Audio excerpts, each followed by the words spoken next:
In this 1000 days video, we do everything from our first UFO starter base to constructing shops and building an absolute ton of really efficient farms in Minecraft 1.21. So let's go back to day 1. Hello everyone and welcome to season 6 of Truly Bedrock. I can see my own shadow. This season is gonna be for another month at least. No.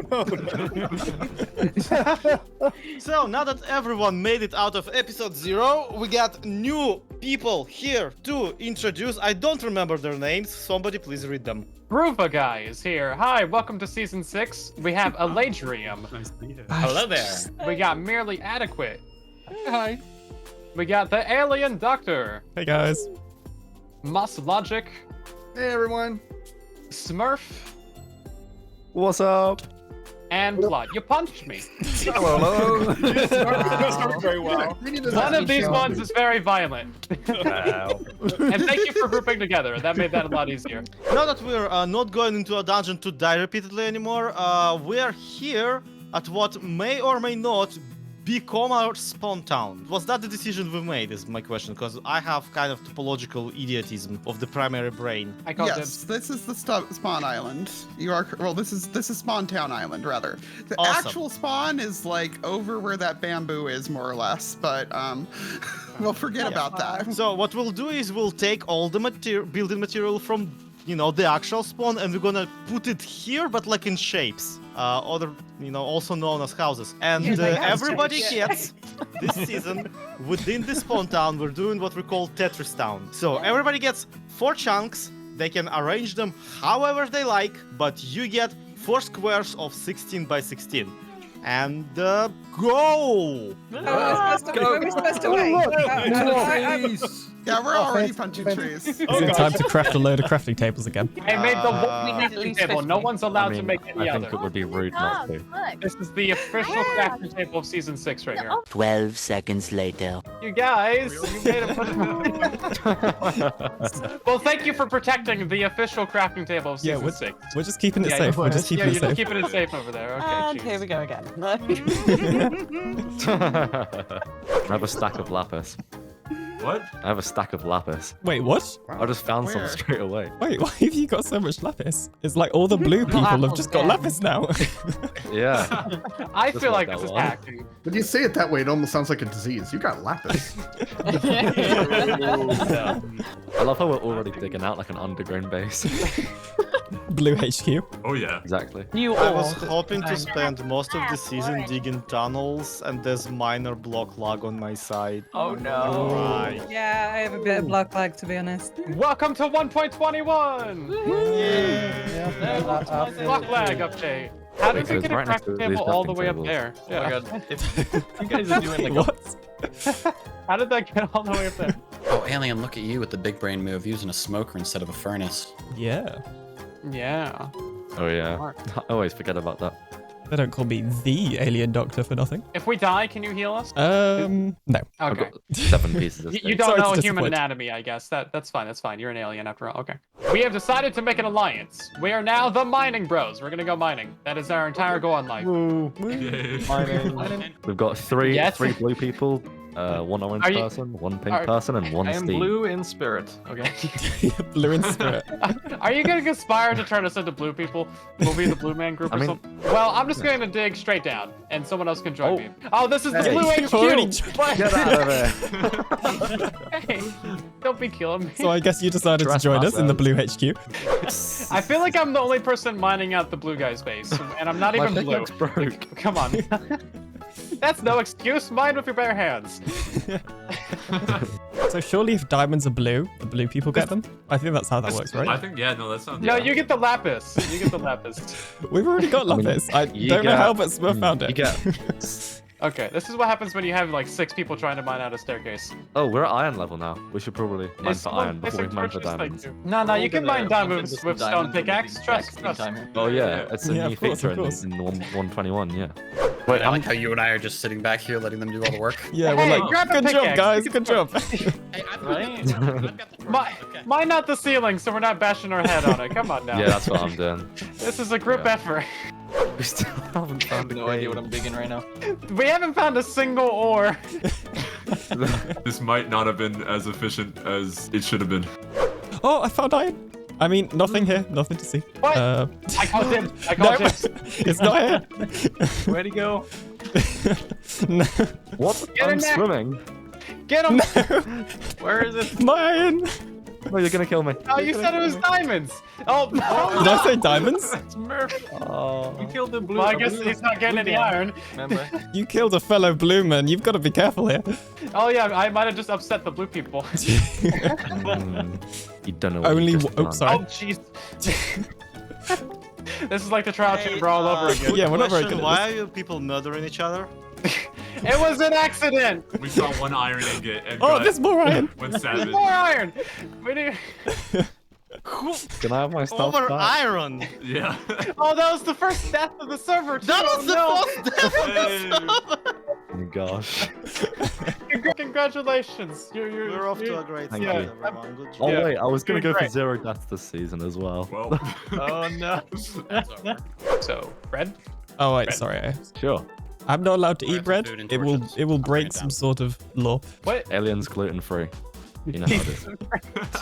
My Discord started a bread cult, and now anytime I eat bread, they go crazy. So I ban them from seeing me eat bread.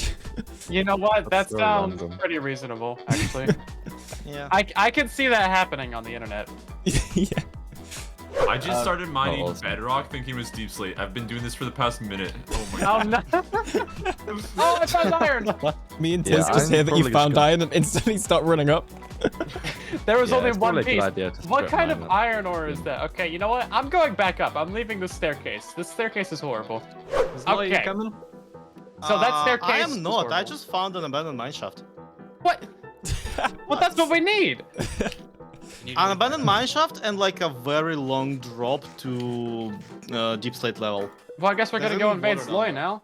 Can we just point out the person that didn't originally come here for mining has found a cave before the people that came here for mining? Yeah. Sloy, you were supposed to be doing a village, not mining. How the world I works. was doing a village, but like I don't actually want to do a village. Turns out. Hold up, I'm gonna go into the village chat and tell them that you were digging without like a cave. This whole Why would entire you do time. We thought we'd find one. No. Guy, no, Sloy, we have a reputation. You can't go tarnishing private it. Yeah, well, Yeah. yeah, you When have a did you get reputation. bro? It's not a good one. That's We didn't give you consent, so it's Yeah. actually illegal. This is libel. Yes. no, it's hearsay. This will be used against you in court. You are posting this to YouTube. It's public knowledge. They don't know that. they will. You posting it to YouTube. Watches our video. We can just There cut is it no out. amount of DaVinci Resolve that will make you not suck, boys. No, but there is a good amount of Premiere Pro. Oh, there's a creeper. And I definitely don't have flint Oh steel. man. More diamonds. Where? You know what? I shouldn't say anything. I'm coming. I shouldn't say anything. Yeah. Oh look, Don't mind them amethyst. yet. It was only one. I got it. Oh my god, guys, there's totally diamonds down by all those mobs. Wow. You should go over there. When are they gonna add calcite blocks? For real. They did add Bruh. blocks. It's called calcite. Yeah, That's not. they're blocks That's not what I meant. Oh, That's not what I meant, and you know it. Oh, death. there we go. Get wrecked. Oh. Okay, you can go first. You can go first. Ladies first. Ladies first. Oh, there it goes. Oh, okay. I've got this, guys. I'm going in. 7 people versus the skeleton. Let's go. My sword just broke. Oh, there's a ruined portal up here. Oh. Oh. Oh my god. Dibs. I mean, Dibs. What? it's destined. It's- It's destined. Wait, underground, just chilling there. Yeah. Yeah. Wow. I didn't even We're know gonna that mine was into like a happening. lava lava down down here here in in a second. Yeah, there's like probably a bunch of That lava. honestly sounds like a trap. Hey, Where's the Magnus, chest? Time to make a Where's the gold chest? farm. Where is it? Oh, Ow, I ow.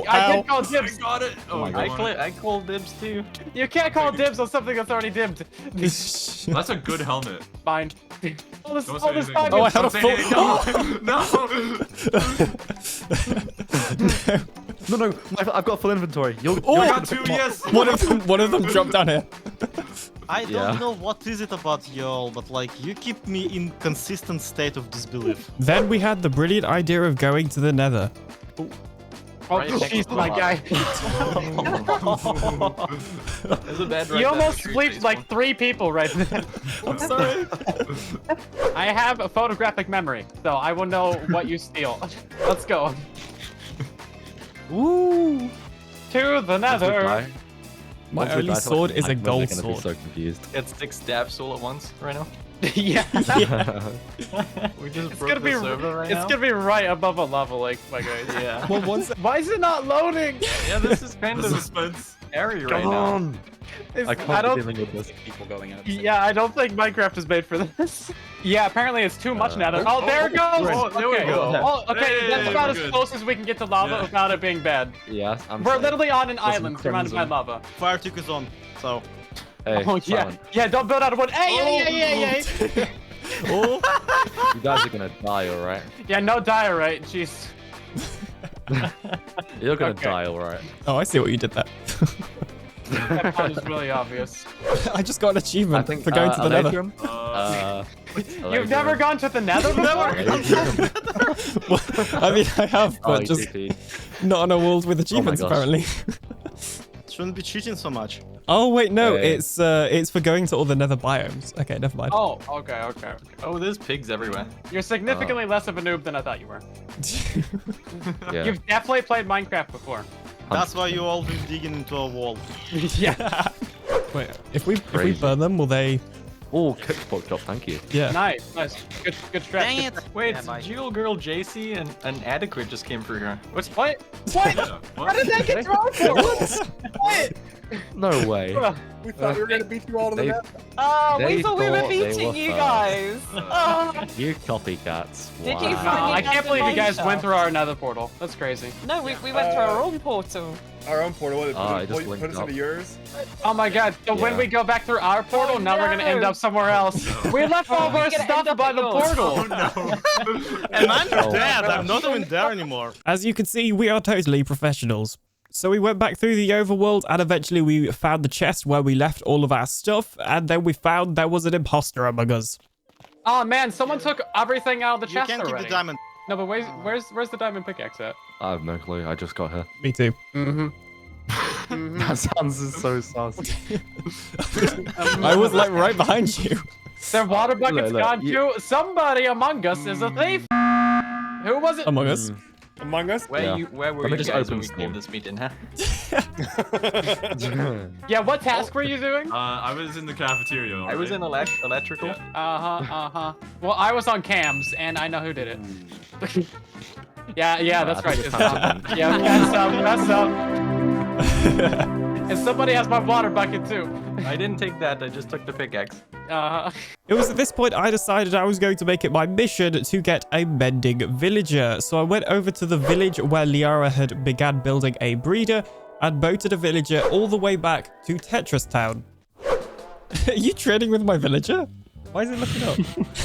Bro, you're not gonna believe it. I broke into your ceiling to trade you for villager, and he's got mending! Wait, seriously? No way. Bro, he's got mending No for way. 22 emeralds in there.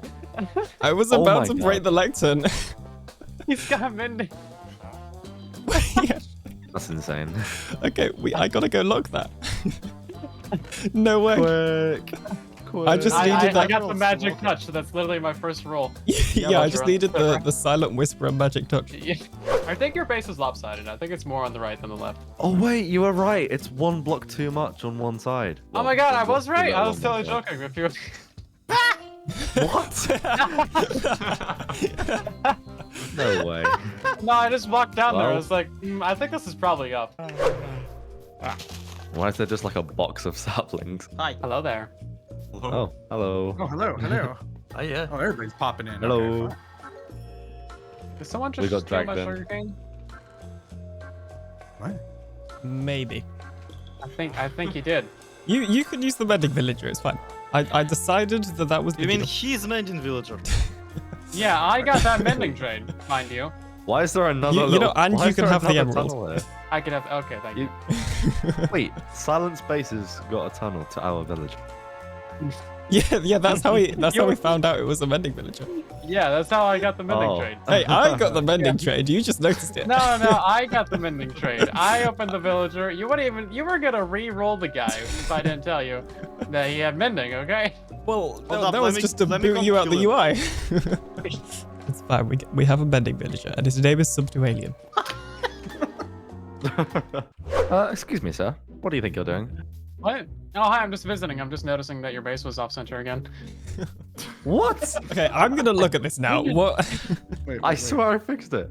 1, 2, 5, 3, 6, 4, 7, 8, 5, 9, 10, 11, 12. 9, 10, 11, 12, 13. Bro, you're making 1, me paranoid, 2, 3, Silent. 4, 5, 6, 7, 8, 9, 10, 11, 12. 13. Yeah, it's fine. I knew it. Get out of here.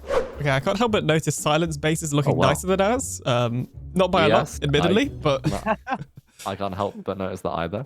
Wait. Are you complimenting my build? This has never happened before.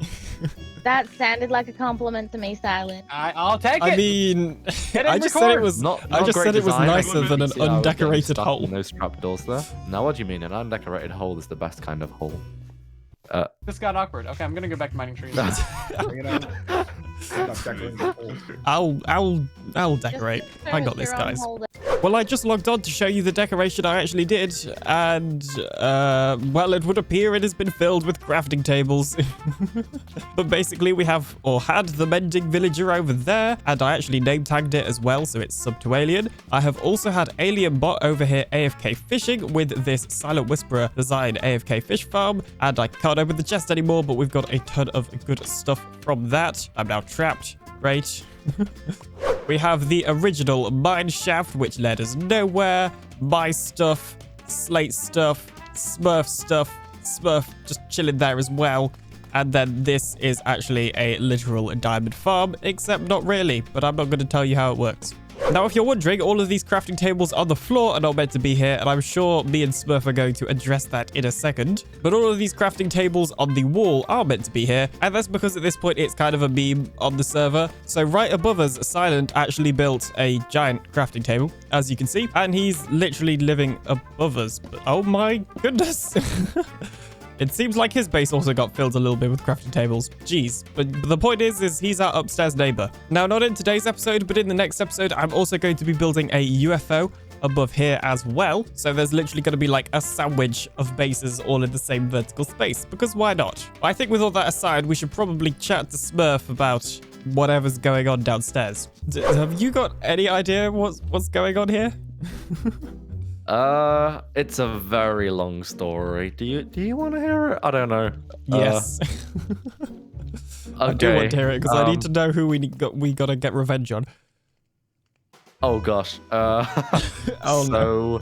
About that. So Adequate wanted an internship. Yeah, he basically wanted me to give him a job in return for some information about Truly Bedrock because he was feeling like he didn't know too much about the server, and yeah, he was willing to do something for me if I gave him, I guess, some trivia and some useful information. But because there wasn't really anything that I needed him to do for us, I told him to put a stack of crafting tables in everybody's base.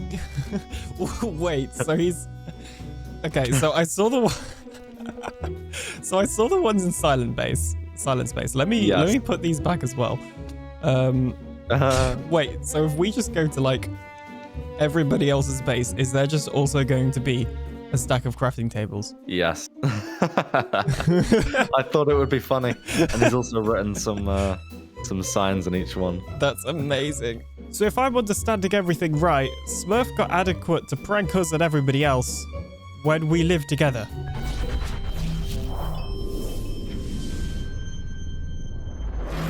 So within just a couple of hours, it would appear we have been revenge pranked with a sign that says, "Don't send an intern to do your dirty work. I will find you." Not at all threatening. Nope, not at all. Now, I'm probably not going to retaliate purely because this is aimed more at Smurf, who was the one that originally sent Adequate to leave all these crafting tables around. So I'm just going to let them, sort out their drama. Jeez.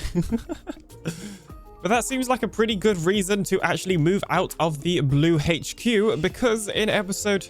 But that seems like a pretty good idea to move out of a blue HQ because I need a proper place to live that's not going to get pranked with crafting tables. And the actual plan is to build a UFO right above Silent's crafting table over there. And then we've got like a sandwich of bases. That was actually the plan on day one, but then I got distracted and helped the blue HQ decorate first. However, before we get started on any base stuff, it is probably a good idea to get some better gear because I only have these 32 iron ingots, this super broken diamond pickaxe that Slates gave me, and that is basically it. So Yeah, I think it's time to go mining. So you're full of life. Hold on to your youth. That's such an old person thing to say. What's wrong with you? Oh, I don't have a shield. Oh, What? no. Oops. Oh, I've got other side. Nice. Oh, diamonds. Yay. I'm getting in a hole. I left the hole.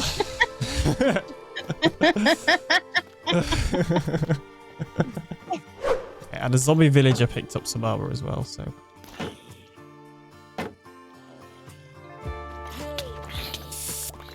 Oh, there you go. No. Oh. Did you rage quit? No, I just clicked. I played full screen, so this is what I get. I clicked on OBS. Oh. Am I gonna log in and die? Yeah. Okay.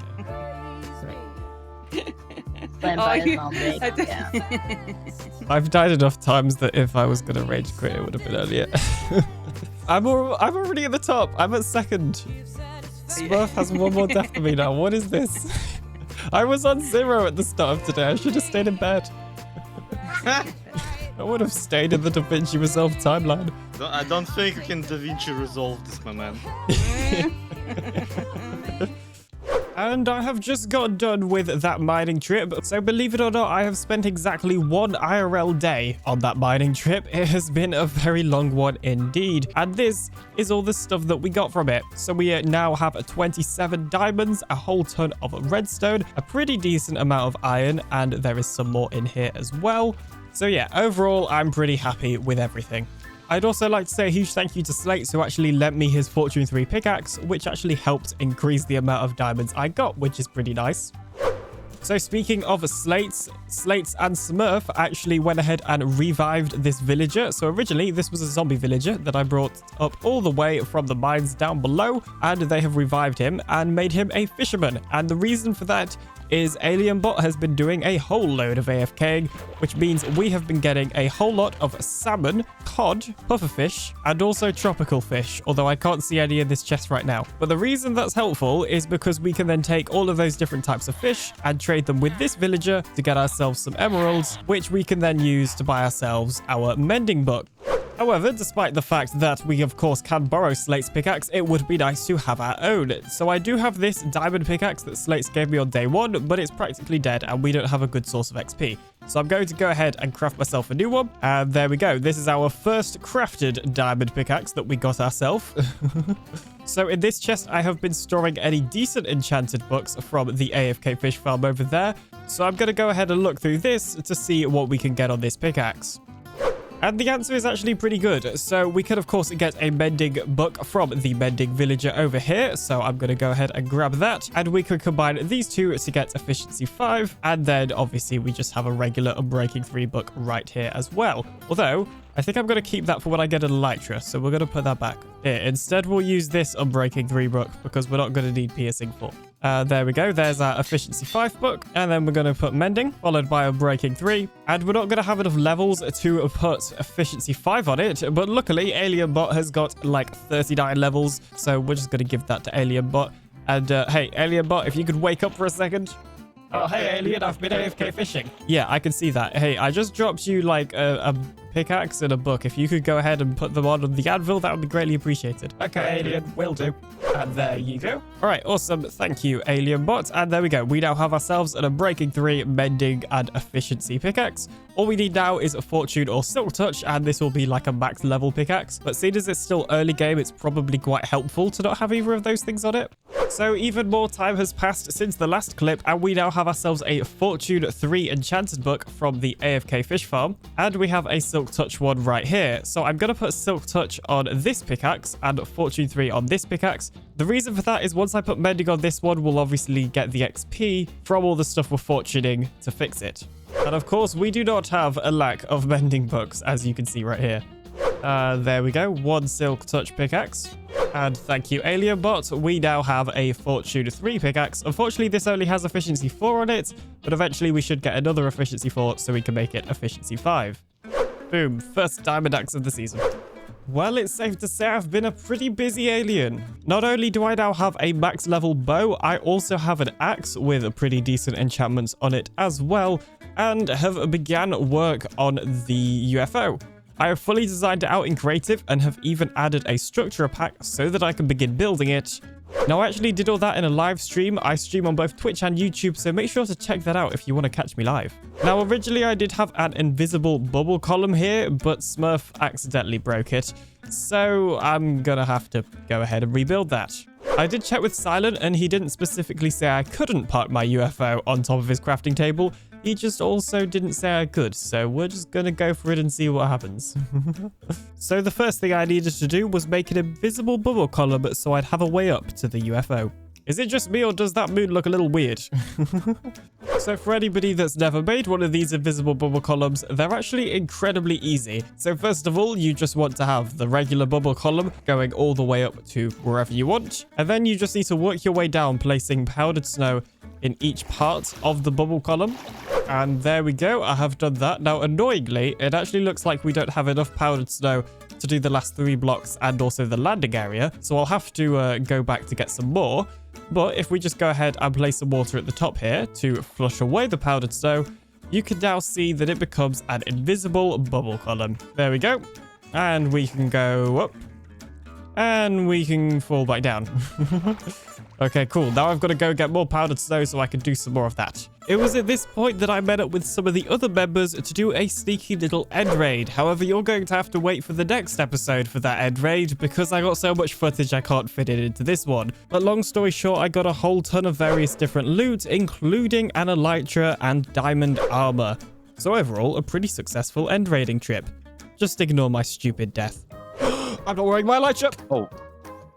Oh no. Oh no. Wow.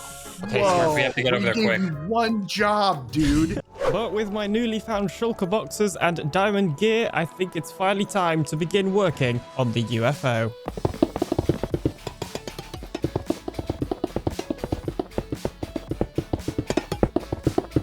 So I am currently stood on Zloy's roof, but I think I have pretty much got a UFO.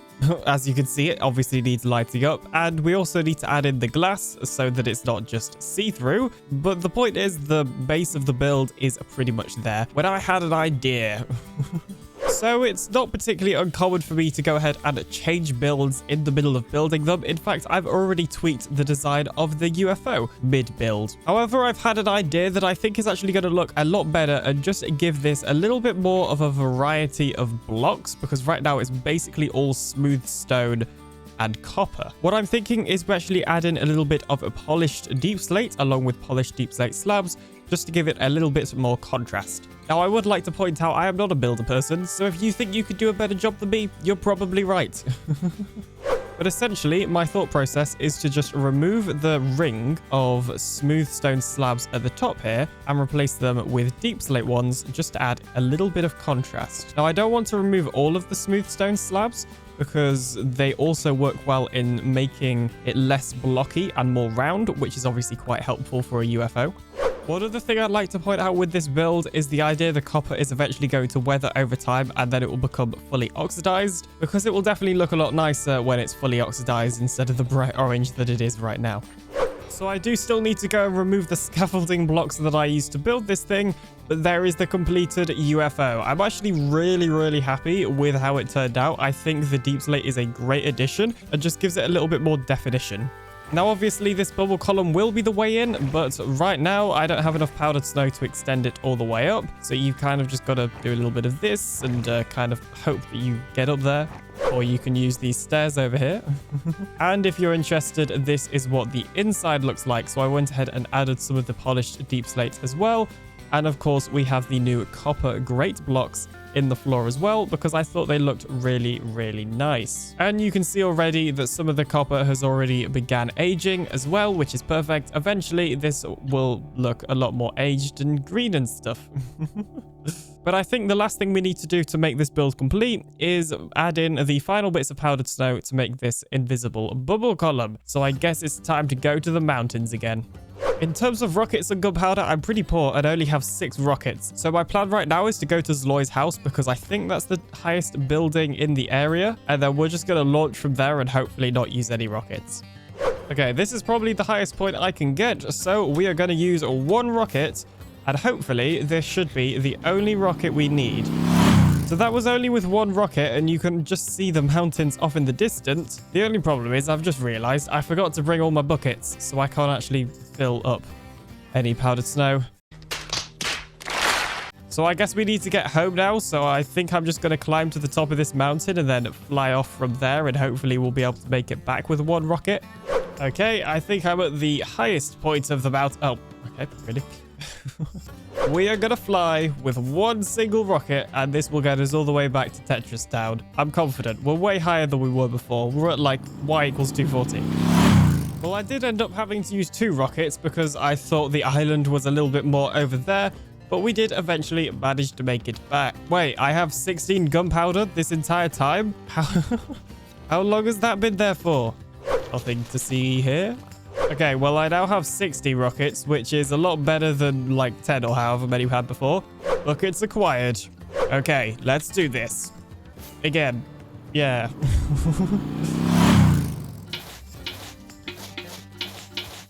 It would appear that my base has been infiltrated with a whole load of mobs. Oh dear. And Sloy just died as well. I would offer to help, but I've got my own issues. Oh, that is Creeper. Get out. Get out. Get away. Whoa. What just happened? Why is there so many fish in here? Okay. Oh no. I don't really know how to react to that, but I guess that was the thing that happened. And there we go. We now have a bubble column that goes all the way to the top of the UFO. And to get down, we could just use these trapdoors to drop down onto the slime or the powdered snow, which got removed because of the water. But hang on a minute. Okay then, as I was saying, or we can drop down onto the powdered snow and not take any full damage. Okay, so I have now moved all of my items into these chests up here. Some still empty, but we have everything I own in these chests here. We have a couple of workbenches over here, my bed, all of the shulker boxes I own, including all of my diamonds and generally valuable stuff. And yeah, it's safe to say that we have successfully moved in to this UFO starter base. Also, if you're wondering what I did down here, I just added a ton of crafting tables because it seemed relevant this season. Now, you may notice that there are quite a lot of torches in here. In between episodes, I'm going to have to work out a way of lighting up this area because mobs keep spawning in here and killing me, and that's not ideal. But I think that's going to be it for today's episode. So if you enjoyed it, don't forget to subscribe to join the Alien Empire today. And of course, don't forget to join the Discord. We have a growing and active community there as well, and we'd love to have you. But anyway, I'll see you in the next one for some end raiding. Bye-bye. In today's episode, we built a flying machine to cross the void of the end to go on a sneaky end raid. Then a couple of days later, we go on a dragon fight with the rest of the server and do even more end raiding. And as per usual, there's a whole load of deaths. So welcome back to Truly Bedrock. Okay, is everybody ready for this? We're going to the end dimension. All we have is iron armor. Smurf is putting us all to shame with having actually enchanted gear. Well, let's go to the nether, because that's how we get to the end. That's the wrong... That makes sense. That makes a lot of sense. Just obey. Just cramming in there. So we traveled through the nether to the stronghold, and eventually we managed to find the portal in the stronghold. And it had already been lit because Slack had already been end raiding, so all we had to do is let Silence build a flying machine to carry us over the void because we haven't fought the dragon yet, and we're saving that for a group event. I think a lot of us do. Oh, there it goes. Oh no! That was not me. I just I'm wanted gonna to get whooped by this dragon. Yeah, it was me. I wanted it to be known that it was me. Somebody looked at an Enderman. Oh, Yep. oh no! Bye. It's just mad at like nothing right now. It's... Wait, can we like nudge it Please off? kill it. Yeah. I am begging you. Please kill it. Yeah. I want to live. It's gone. It's gone. Just pushed them off. Yeah, it's gone. Thank you. You go down there. Okay, nobody open this door. I was literally about to do that, so It's thank you for the warning. very important that you don't open this door. Otherwise, the flying machine will leave without us. Does everybody understand? You guys did not put away any of your gear in the inner chest, did you? I'm not doing that. I did. I'm going fully kitted out here in my iron gear. It's not like you have anything to lose anyway. Sloy, you are the one who has to flick the door. Okay. And let's just really hope that this works, guys. Let's go. Oh my god. Oh, no, you got them behind! Nice, well, boy. bye, I guess. I wish I had my bow with me, but also you took the ender chest with all my gear. Oh my god. This time, I would recommend that you turn to the right and start voting forward a little bit. Because you I are was on gonna the say you're very so close back to the edge. You're on the very back edge. I'm so sorry, Sloy, we love you. Oh my god. I wish you left me a little bit closer.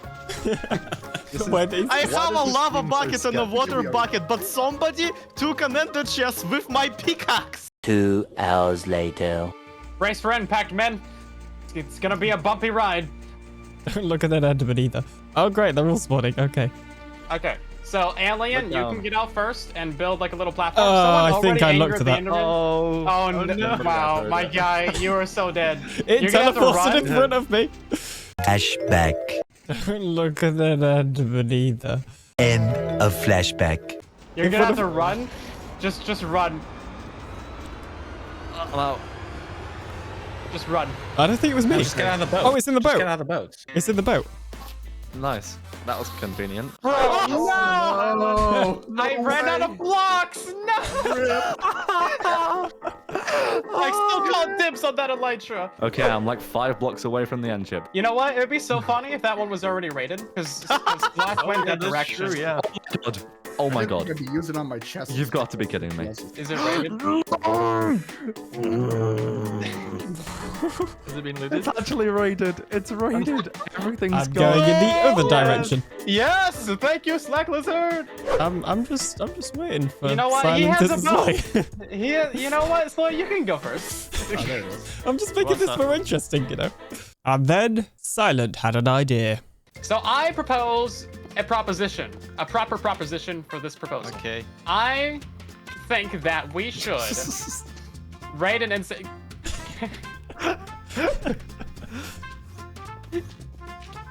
Oh, tis not again. No, no! I propose that we should take all these items on the ground right now.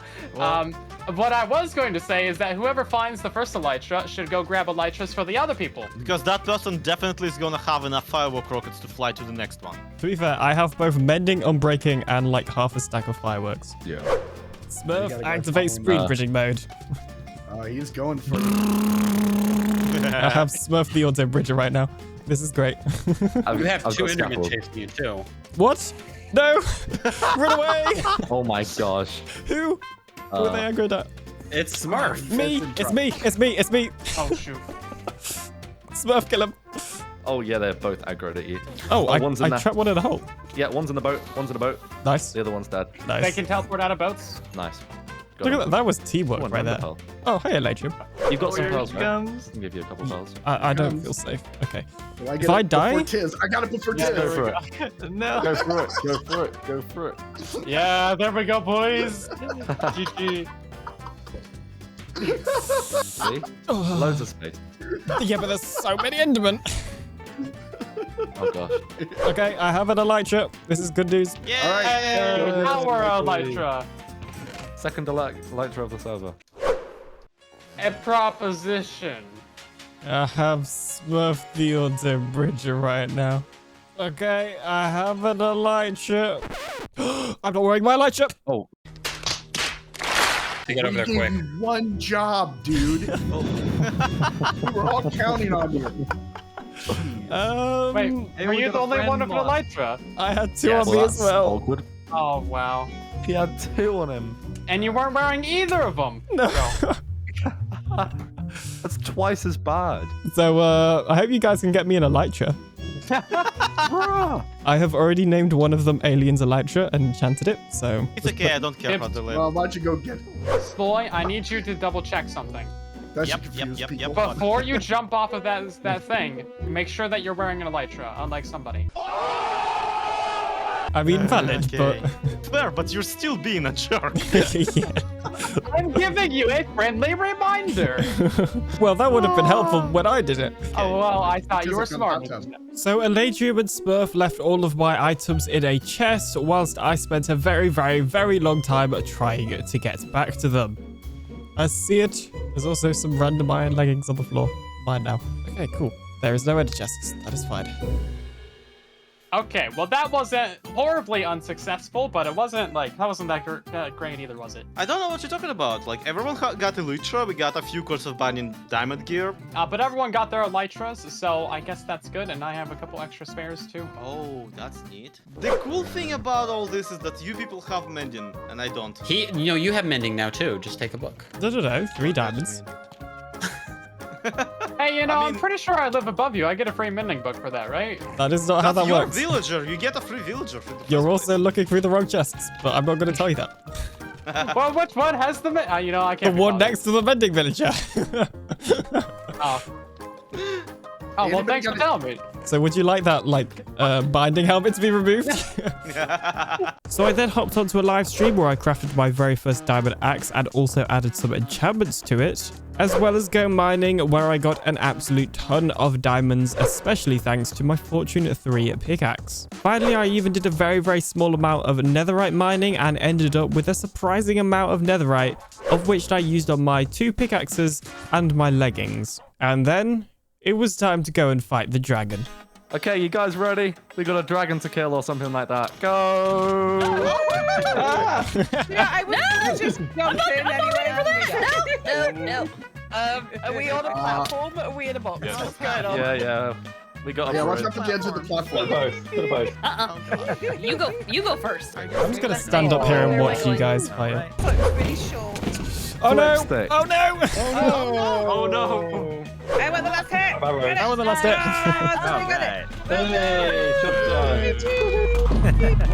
Don't look at the Enderman.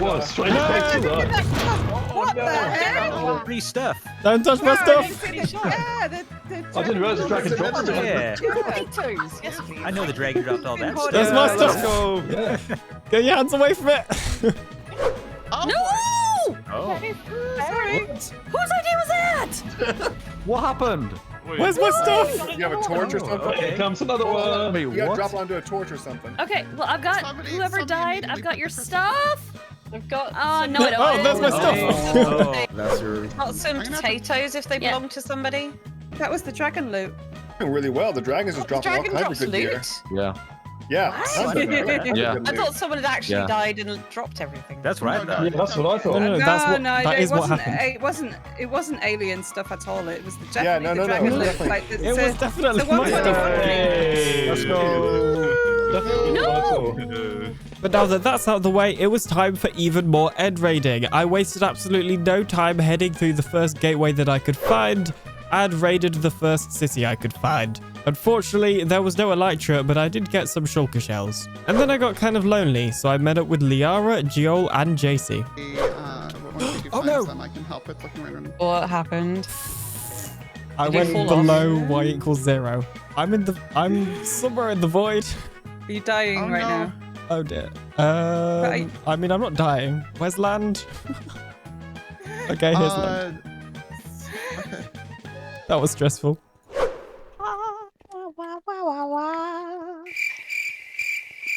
Coronation Street. Yeah, what was that? Sorry.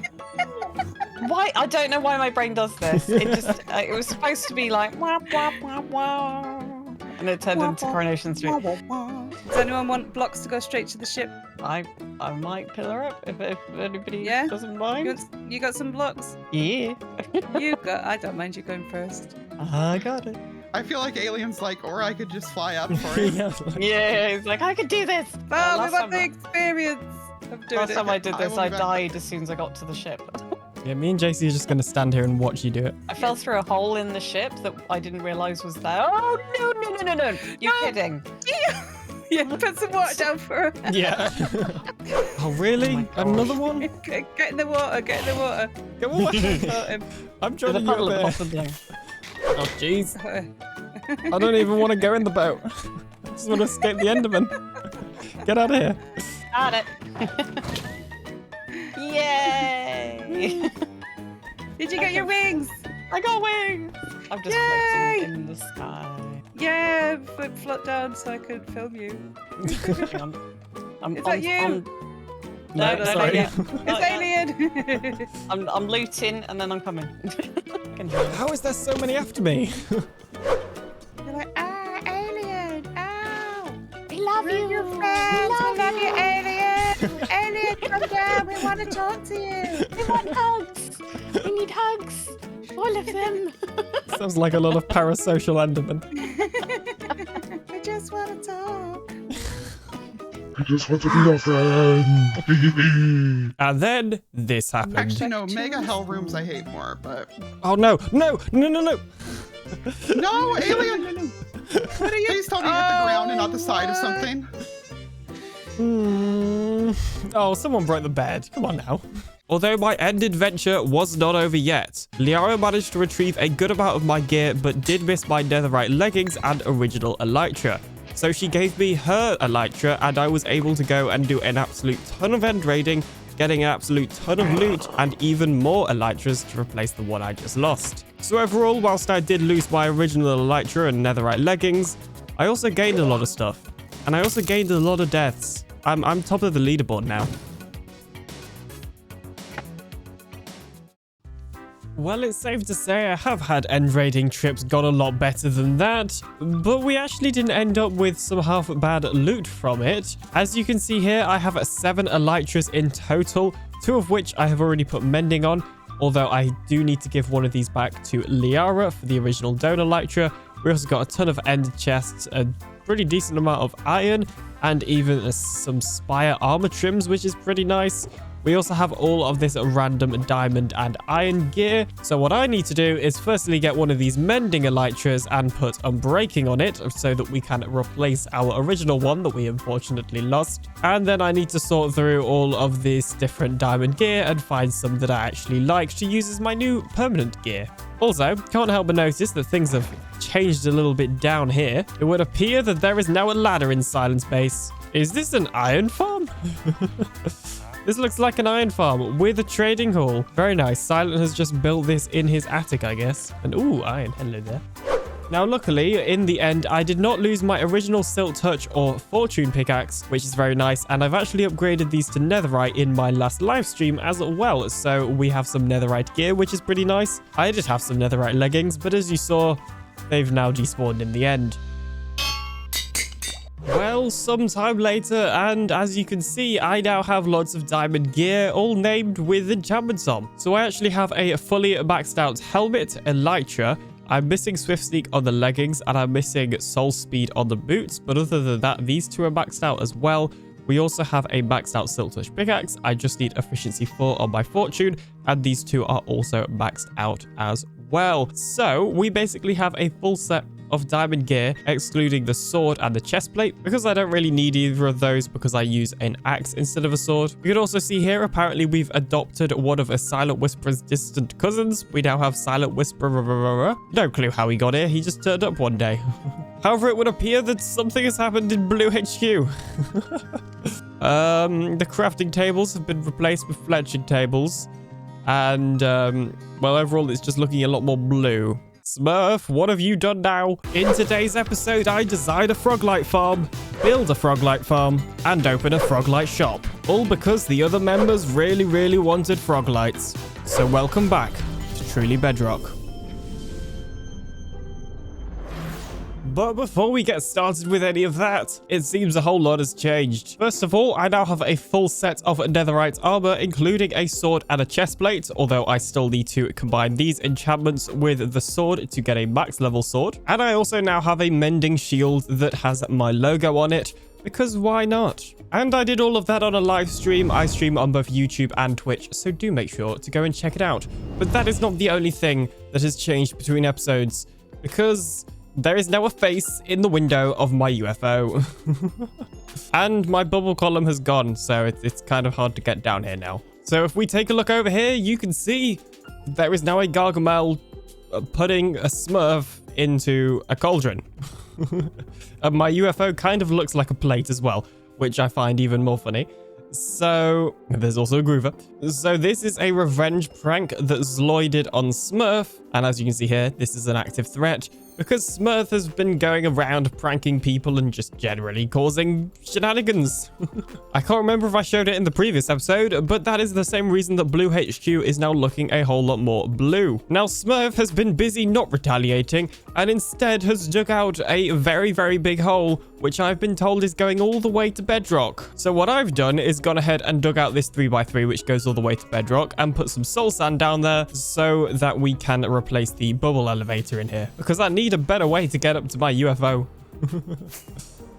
Well, it took a little bit of time, but as you can see, we now have ourselves an invisible bubble column right here, so we can fall down the floor to get back to Blue HQ, or we can go up a little bit to get to Silent's crafting table. And if we really want to, we can fall all the way down to Smurf's hole, or the bottom of Smurf's hole, although I am still missing some carpets for the powdered snow here.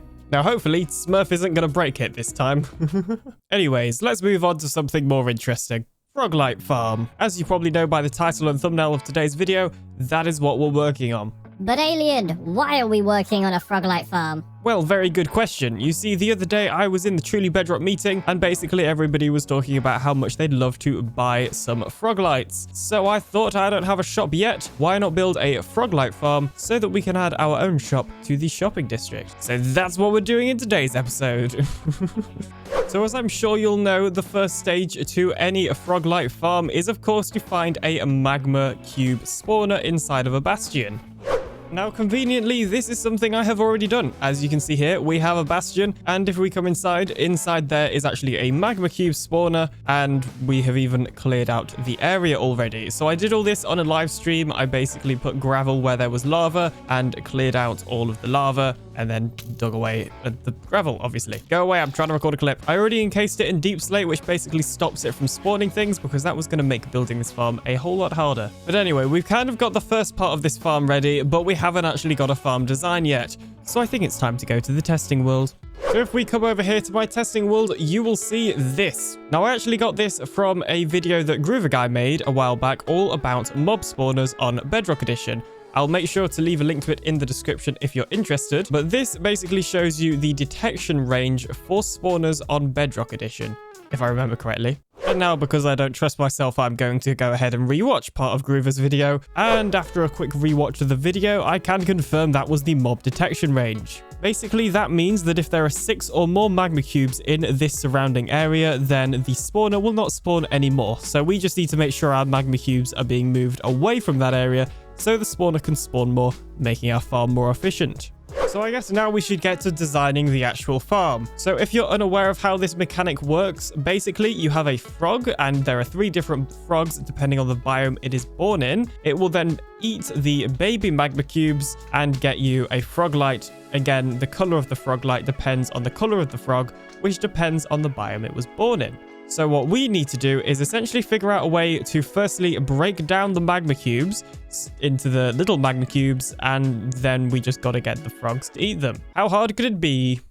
And after pretty much an entire day of designing, we now have ourselves a fully designed Froglight farm.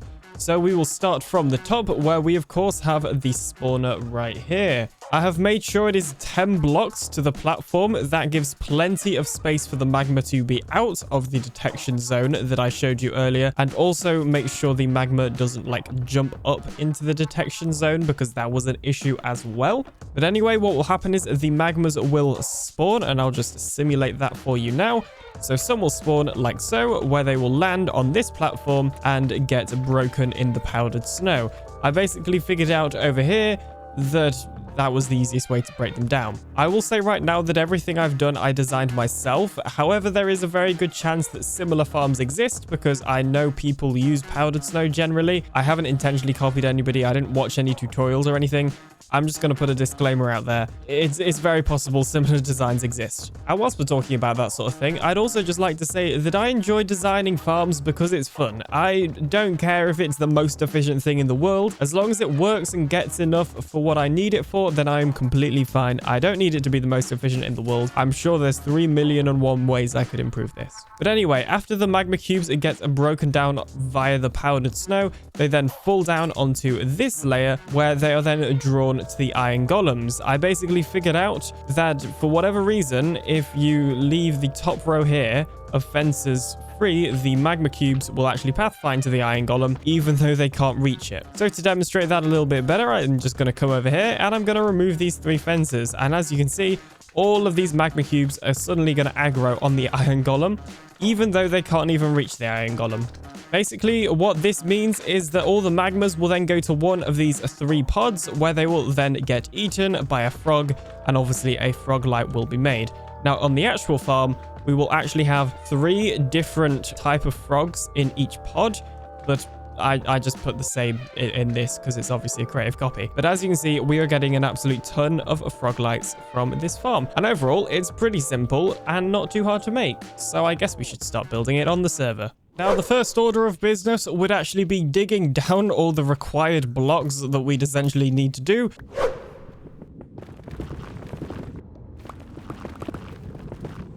And after not much time at all, we now have dug out this area for the Froglight farm. So I counted down the amount of blocks I needed from the spawner itself. I also gathered up a ton of blackstone because I'm thinking the block we'll use for this farm is polished blackstone bricks, which is also why I brought a stone cutter. This farm is actually like super cheap. All the other materials I should be able to get from my redstone box, plus a little bit of iron for the iron golem.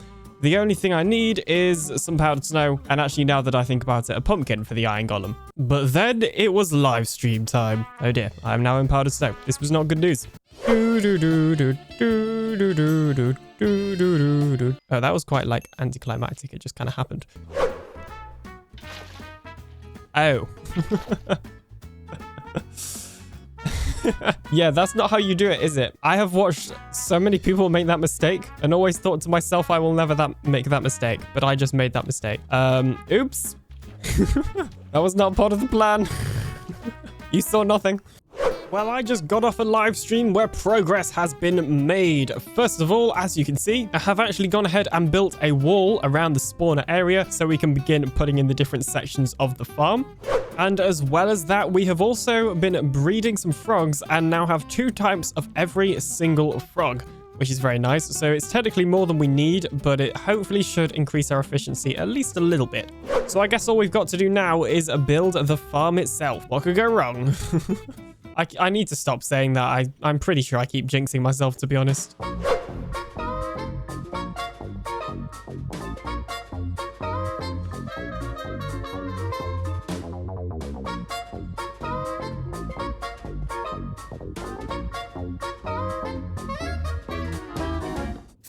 And with that, I have now successfully built the entirety of this farm. So you can't really see into it, but we have the 3 spots for all the frogs. And if we poke a little hole, you can see here, we have all the frog-like stuff. All I need to do is remove all of these blocks around the magma spawner. But before we do that, we are of course missing one very important thing, and that is the frogs themselves. Now, on my live stream, I did actually go ahead and breed up all of these frogs, so I have 2 of each type. So all we've got to do now is get them into these glass cages. What could go wrong? How hard could it be? So I think the plan is to obviously break the boat and hold some slimes so that they'll walk towards me. And if I have to, I can also lead them as well. So come on, follow me. Okay, we're going to get them on the lead, and then we just got to get them inside here. Come on. You can do it. Big jumps. Are they underneath the hopper? Okay, there we go. There we go. Okay, they're inside. We're gonna take off the leads and just fill it in like so. And wonderful. Okay, our first 2 frogs are successfully in. And following a similar process, I was able to put the other 2 frogs in their correct areas. And one very short AFK session later, we can see that the farm is working. But let's not forget what we originally built this Froglight farm for. You see, the entire reason of us building this Froglight farm was literally just to sell them. I probably will end up using them for my own build, but for the most part, it is mainly because other people just wanted to buy them. Now, of course, to sell all of these Froglights, we need to open a shop here in the shopping district, which is rapidly growing day by day. There is a Zloy. Hello, Zloy. So I built a very, very temporary shop. And there we go. I have built this Froglight farm shop. It is very, very temporary, but it is a shop that exists now, and hopefully we'll get as many diamonds. I'm going to put stacks of 32 at the bottom and then full stacks at the top, because some people may only want to buy like some Froglights, whereas some people may want to buy lots of Froglights. And then I was adequately interrupted. No, I'm stuck in here. Let's see. I could put my bed down maybe to fly out. Oh, look at that Minecraft Pro Gamer move. Oh my gosh. Yeah.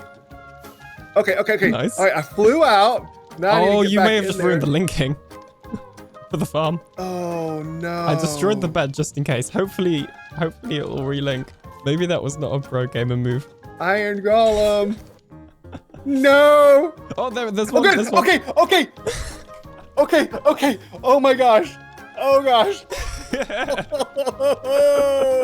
All right. Yeah, okay, that's good. two. Okay, it's working. Okay, we did it. Oh my gosh.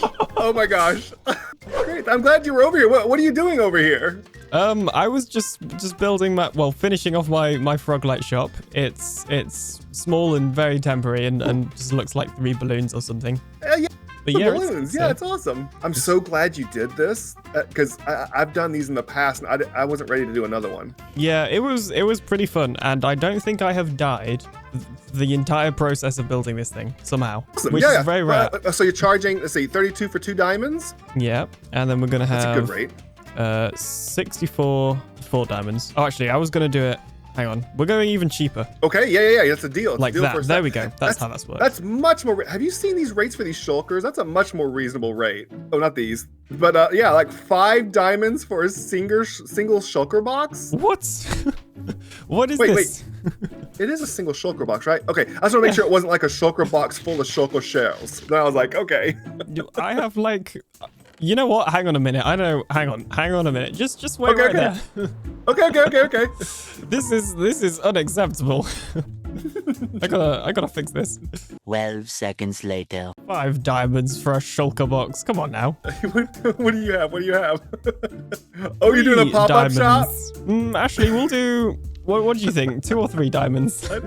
3 diamonds is already almost half price. So 3 diamonds equal. We'll do it on a new line. 1 shulker box. There we go. There you go, competition. Actual good look at price that. right here. You're totally gonna make some money off of that for sure. A fair price. I'll be your first customer. Here we go. Let's do this. And I've got more too. I just need That's a okay. crafting table. I'll just buy. I don't want to take this whole stock. I'll just buy 1 right now. Why, there thank you go. thank you. That's a much more reasonable price. It gets instantly replaced as well. We've got a good service here. Okay, yeah. Well, we'll figure out. Yeah, I think this is a good price. I'm glad you're doing this. Jeez, 5 diamonds. That's wild. Okay. I'm gonna go away before Slack sees me over here and thinks I'm doing it. I was never here. You were never here. This conversation never happened. Never happened. Bye. See ya. And then I made a mistake. Because as you can see, we are now missing 2 sets of frogs. And apparently we also just have a skeleton farm. So I was just minding my own business doing some AFK, and as you can see, we have a decent amount of Froglights in here. Not loads, but certain at least some. When all of a sudden, I went out of my AFK box to check the rates and was met by a ghast. Now, the ghast actually blew a hole in the wall somewhere in this area. Yep, there it is. Now, as you saw just then, all the lava spilled out from the wall and set the chests on fire. Now, chests I don't actually think burn, but the fire did spread from the chests to the carpet, which in turn caused the frogs to, well, burn. Now, what I also didn't realize is that if we take a look up there, which is kind of hard, you can see that some of the fences have burned as well, which destroyed the iron golem or damaged it. And I think one of them is actually completely dead. Yeah, that iron golem just got completely killed by the fire. I think most of its fence got burned down. Now, luckily, I was able to rescue one of the frogs, which we have right there. But the other 2 are completely gone. So I guess I've got to go ahead and get some new frogs again. Oh, jeez. Now, luckily, I am prepared and actually have 5 buckets of tadpoles right here. We only need 3 of them because I still have 1 frog spare. So hopefully this shouldn't be too hard. What is this? I just went through the portal. I'm being attacked by magma as soon as I go through the portal, and I can hear a trident round somewhere. I see you. Anyway, as I was saying, this shouldn't be too hard because we happen to have one biome like literally right here where we can breed the frogs in and the other biome literally over there. So overall, it shouldn't be too hard to get some replacement frogs. So I'm just going to do what I have done all the previous times, which is build a little box for them, place down the tadpole, and then feed them lots of slime to speed up the growth. And there we go. We now have a green tadpole. Now we actually, or a green frog, I guess. Now we actually need 2 of these guys. So I'm going to go ahead and put in another tadpole. Okay, I have ran out of slime. So I think what I'm actually going to do is just leave those guys there to grow up whilst I go get some more slime. So meanwhile, I'm going to come over here to this moderate climate area, I believe it's called. And this is where I have been growing up all of the tadpoles previously. So we might as well continue that tradition and grow up another one. There we go. We now have another frog. So now what I'm going to do is get that frog out of the water, like so, and take it to my boat. In fact, the frog probably doesn't even need to be in the boat because it can swim. There we go. That works. Meanwhile, I should probably finish growing up that tadpole. There we go. So now we have all 3 replacement frogs. So now we've just got to get them through the portal, which is pretty simple when you're holding some slime. So now that we have all of the frogs in the area, we should probably get rid of any fire hazard and then place back down the carpets like so. And I guess just try and get these guys into the right area. So, oh, there's one like literally right next to it. Hang on. Okay. You are coming with me and you are coming with me. No, I don't need you right now. It's not your turn yet. Oh, jeez. Go away. I'm busy. Okay, there we go. We have finally replaced those 2 frogs. That took way longer than it should have. Now all we've got to do is get that frog and this frog to their new home. Well, I guess for that one, it's its old home because it was here before. But anyway. And there we go. We now have the other 2 frogs in there as well. Although I do need to get some more glass. Oh, no. No, no, no. It's happened again. It's happened again. Okay, it has happened again. It has happened again. No. No. No. Okay, now I've got to get out. Oh, dear. I really need to spawn-proof this place. Please tell me none of that is on fire. Get out of here. Oh, my goodness. Okay, I think we managed to stop the chest from getting on fire, which in turn stopped the carpet from getting on fire. I just went into full-on, like, panic response mode there because there was no way I was going to let this place get ruined again.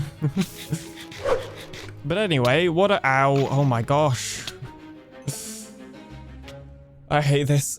They ask you how you are, you just have to say that you're fine when you're not really fine, but you just can't get into it because they would... But anyway, what I was about to do was head over here and replace the iron golem. So let's finally do that now. And boom, iron golem, fence post, fence post, fence post, cover it up. And there we go. This farm should now, once again, be fully functional and producing us magma cubes. And producing us frog-light farms. And producing us frog-lights, which it... And producing us frog-lights, which it would appear it is. Nice. So now that we've sorted all that out, it has been pretty much an entire day since building the Froglight shop. So let's see, have we made any sales? Okay, unfortunately, we have not made any sales, but that is fine because I do believe over here, we've made a lot of sales. We have literally made 60 diamonds just from creating a pop-up shop that sells shulker boxes for a reasonable price. Look at this. Okay, somebody's actually buying them. That is insane.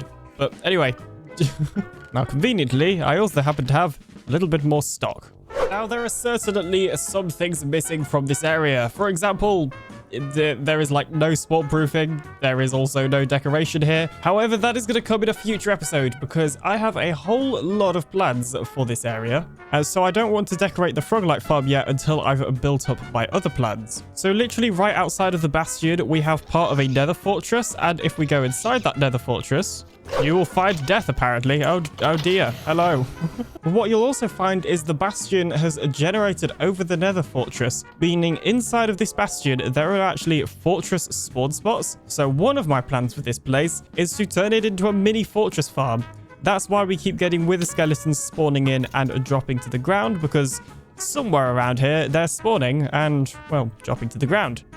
So don't forget to subscribe so you know when that episode comes out, and also like the video because it really helps me out. But with that, I'll see you in the next one coming very, very soon. Bye-bye. Oh. And goodbye to you as well. In today's episode, I build an iron raid farm with a trading hall. What did he say? You heard me correctly. I built a raid farm with an iron farm and a trading hall. This farm has 40 villagers, which means it can produce up to 4 iron golems at once and has a whole ton of loot from the raid farm. So welcome back to Truly Bedrock.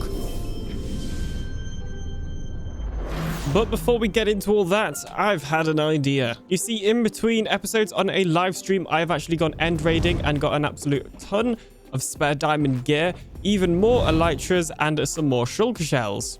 However, that is not all.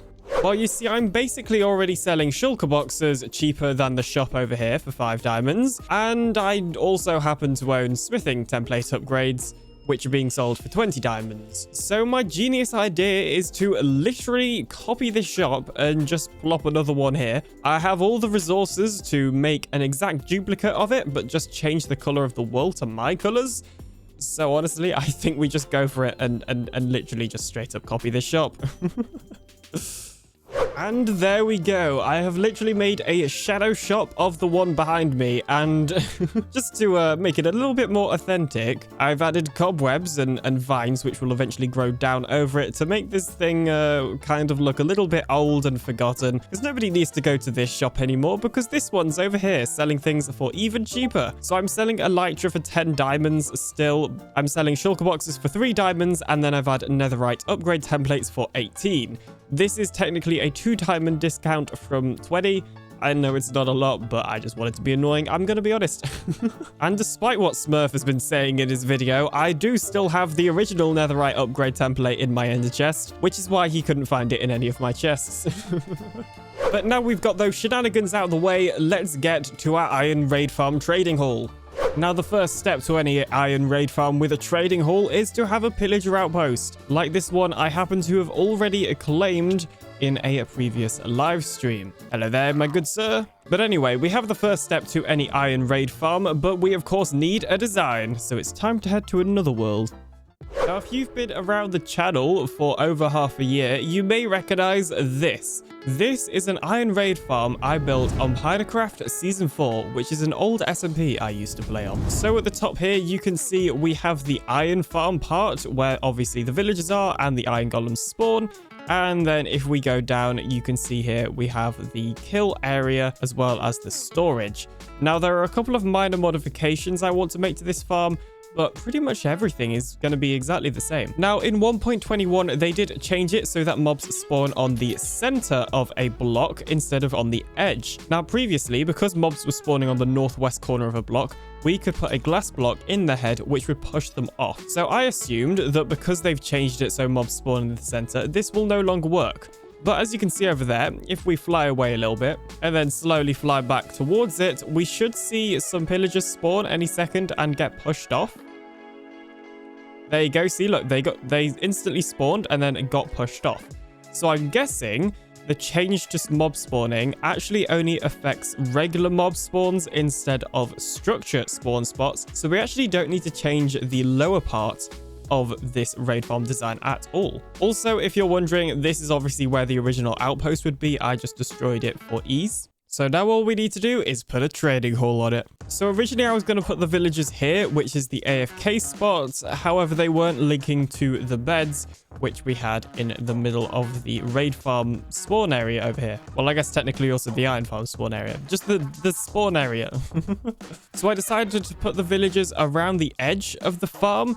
And this means we are still getting enough for 2 iron golem spawns, and they're actually linking to the beds and whatnot. Also, in theory, if we wanted to, this actually leaves it to be very expandable. We obviously have this edge where we could put villagers, and we could probably just like put villagers opposite here as well, and I imagine they'd link. What I'm actually thinking of doing is adding like another 10 beds and villagers so that we get even more iron golems spawning. I know it's technically not a huge increase, but we might as well do it because this is obviously a trading hall as well. In fact, you know what? I'm going to go ahead and do that. 1 second. Okay, so I've actually got ahead and added in 15 more villagers. So we now have a total of 35 villagers, which is way more than we need. Adding an extra 10 from the 20 we already had apparently increases the rates by like 5%, which is basically nothing. So the extra 5 on top of that was purely just so we could have even more villagers for the trading hall part of this farm. And I've also noticed that the way I've laid the villagers out around the edge of the farm is quite inconsistent, so there might even be a chance that we can like fit another villager pod on here as well. In fact, yeah, we could fit another 2 here. So also let's bear that in mind that the actual farm might have even more villagers. But with all of that being said, we should probably go ahead and get to building this thing itself. Now, of course, the first step to any villager-based farm is, of course, to get the villagers. And conveniently, there happens to be a village right here, pretty much next to the outpost. So hopefully it hasn't been looted, or if it has, hopefully there are still some villagers left. And it looks like there's a few, which is good. Now, we technically only need like 2 to begin with because we can just get them to breed the right amount. The other thing is this village is quite high up, so I'm hoping I can actually glide down to the raid farm like so. Let's see. No, I cannot. Oh dear. Okay, what about now? The villager is hanging down there. Please don't suffocate. I'm hoping that we should just be able to glide. Okay. Yes. Yes. This is actually working really, really well. Was not expecting this. Okay. And boom. We actually got further than I was expecting. Nice. Okay, the villager is swinging about quite a lot. Okay, there we go. The villager survived and stuff. This is excellent. Now, I'm pretty sure boats on Bedrock Edition don't take full damage anymore. So I can just go like this and yeah, beautiful. Awesome. Okay. So now I just need to do this once more and we should have enough villagers to, well, make our own village. And you shall be villager number 2. Okay, there we go. Villager number 2 is swinging in the air. I'm just going to go ahead and do the same thing again and fly away. Okay, villager number 2 is closing in to the landing area or something. I don't know. And boom. Beautiful. We now have 2 villagers that have survived, and I don't even think this one took any damage, and this one's taken like a little bit of damage, but overall it should be fine. Yay. So now all we need to do is build the rest of the farm. Now, the first step is to kill the remaining pillagers that are for some reason still in here. Hello, hello, hello. Goodbye, goodbye, goodbye. The second step would be to work out where the spawn spots are for this thing, which are here and right here. And then we're going to actually tear down the entirety of this outpost. You technically don't have to take down the outposts. I just personally like to because it gives you a little bit of space to work with.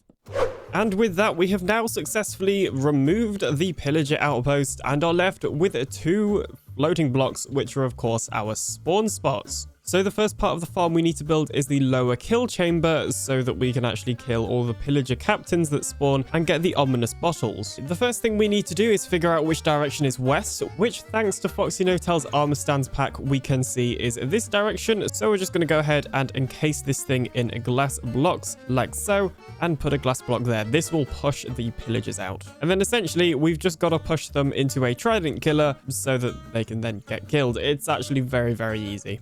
And these leaves mark the final thing we need to do on the lower spawning area.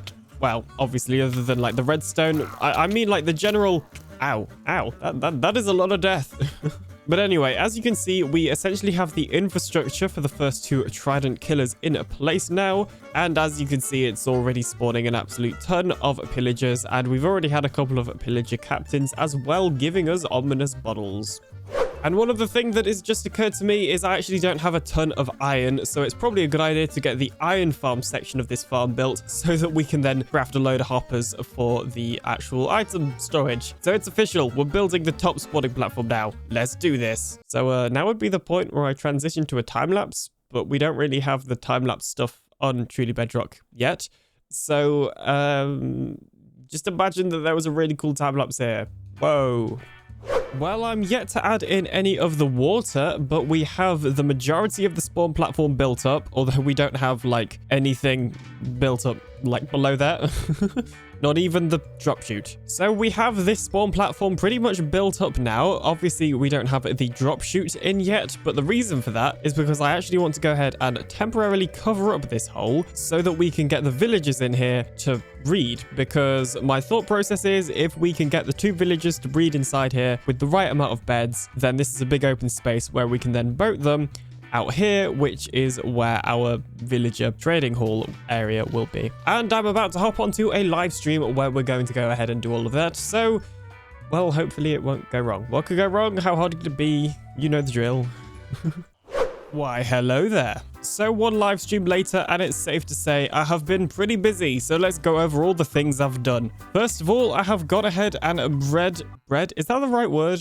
Breeded? That doesn't sound right. Whatever, there's a whole lot of villagers here. Now, most of these don't have locked in trades. However, there are 3 at the start here. We have a bookshelf villager, a infinity villager, and a mending villager. This was literally the first try on this villager we got mending, which is very, very good. Secondly, I've obviously finished the spawning platform. So we have all of the beds in place. We have the leaves in place. We have the water, the signs to stop the ice because we're in a stupid snow biome. Basically, everything in this top section of the farm is complete. All we need to do now is the bottom section of the farm. And as you can see, by the way, the iron farm part of this farm is working, and technically so is the raid part.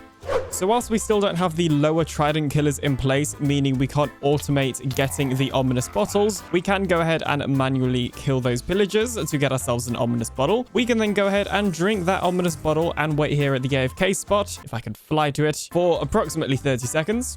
And there we go. We have now got ourselves a raid. And as you can see, the raids will spawn in the spawn platform and get pretty much killed instantly from full damage. So that is a benefit of not using a trident killer, is the efficiency of our raids is quite quick, even though we're not getting as many drops. Now, one thing you may notice is this giant platform up here. This is to stop snow from going on there and, well, being all snowy. Now, what I actually need to do is cover this in string so that this won't get covered in snow, because I'm pretty sure that once this snow reaches like a full block, raids might be able to spawn on it, because raids are kind of dumb. But for the time being, I don't have a good source of string, so we'll have to add the string, well, after I've built a mob farm. But anyway, all that aside, the main thing we need to do now is build some sort of a storage system, because we are getting an absolute ton of iron golems. I've actually been doing a little bit of AFK, so as you can see, we do have some iron in here. Oh, and I've obviously run like some other raids as well, so we also have all of the various raid loots, including totems. But anyway, that's enough waffling. I'm going to wait for this raid to finish, and then we're going to begin working on the lower trident killer.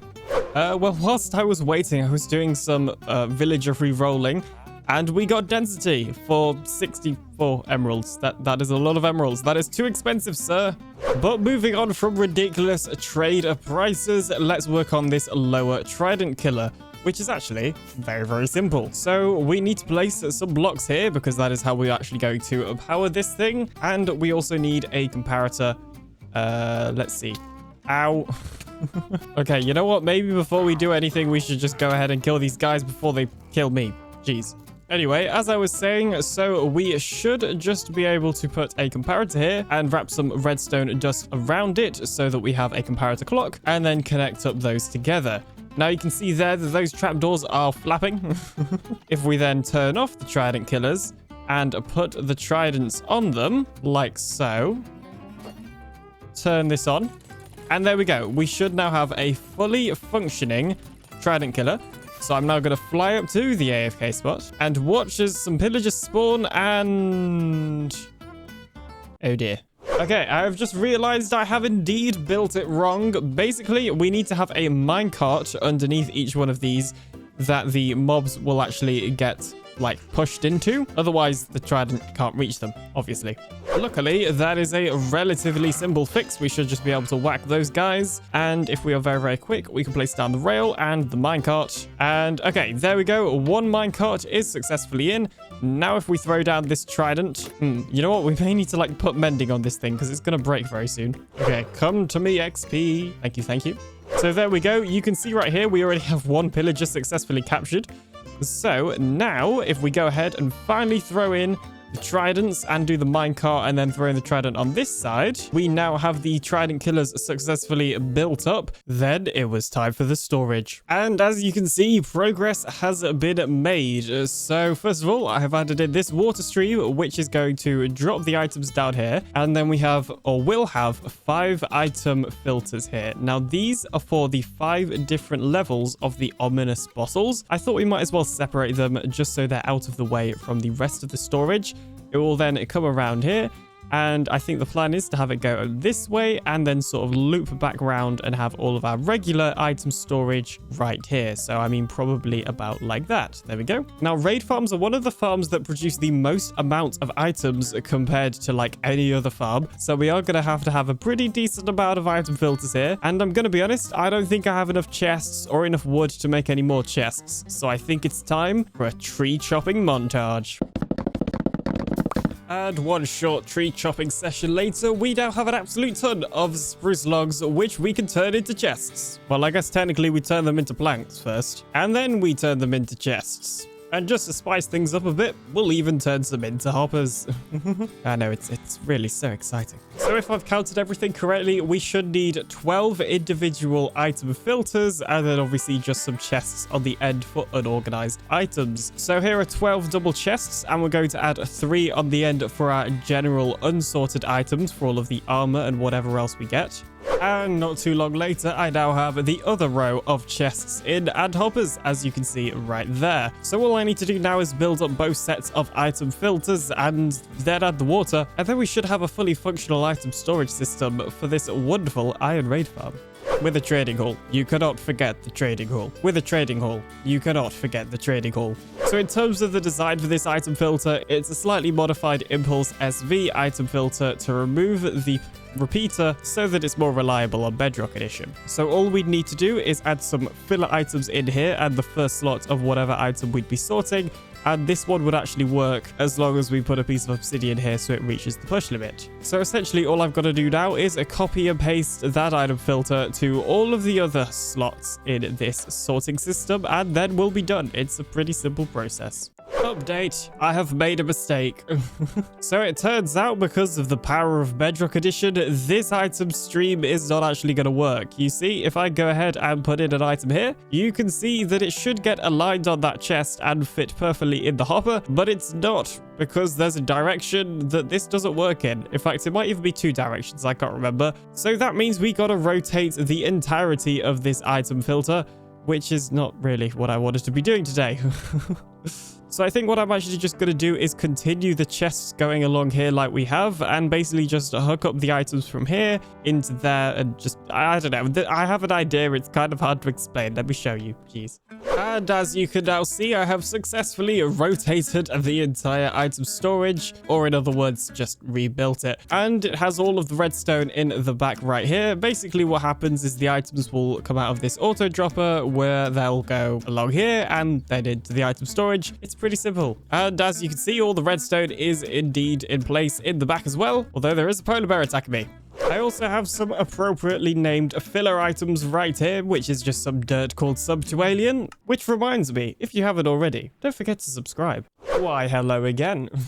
I have been a very, very busy alien and have done a whole ton of villager re-rolling. As you can see, we now have villagers with locked-in trades all on this side, all on this side, all on this side. We literally just have this side to finish, and 4 of them are going to be golden carrot villagers anyway. I believe the only major enchanted book that I haven't got yet is Fortune 3. I've got all the others like Efficiency 5 and like Sharpness 5, Unbreaking, Mending, literally an Unbreaking 3 and Mending Villager in one, which is pretty cool. So yeah, the point is we have a whole load of villagers. As you can see, we have also been running some raids and have been getting an absolute ton of drops from that as well. We have a pretty decent amount of emeralds. Obviously, I've been using some on the trading hall, and we also have an absolute ton of iron as well from the iron farm. However, all of this has given me a pretty good idea. So I'm thinking, why not get just an absolute ton of the emeralds that I have managed to get from this farm and put them in a shop right next to Liara's villager trading hall shop. This way, when people come to use the trading hall, they'll be able to buy emeralds from me first in case they forgot them. So the plan is to be selling 32 emeralds for 2 diamonds because I still don't have infinite emeralds, but I do have a pretty good amount. And I'm hoping that as the people come into Liara's shop, they'll see this, realize they need some emeralds, and pay some so that they can go ahead and trade with the villagers in there. If you ask me, it's a pretty genius business strategy. And the final thing I want to add to this shop is some iron. So I know Liara's selling iron over there, but seeing as this shop is basically just undercutting everyone, I figured why not. Now, I have also noticed that there's a couple of new shops over here. Wait, what's Slates? Smurf, what are you guys doing? What are you doing? Oh. We're just here. What? We're having a wrestling match. Yeah. What is... I'm currently losing. Oh. What is this? Oh, okay. There's murder. Why did Slates murder Smurf? Did Slates and Smurf build a shop without Alien? And will Smurf ever get his stuff back? Wait, hang on. Just cut that out and play the video. Jeez. Did you guys build a shop, a blue shop without me? About that. Well, think of something. You see, well,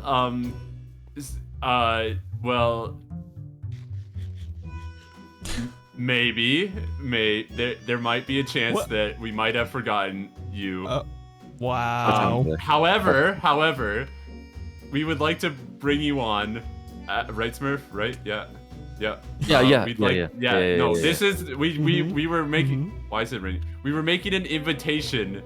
It was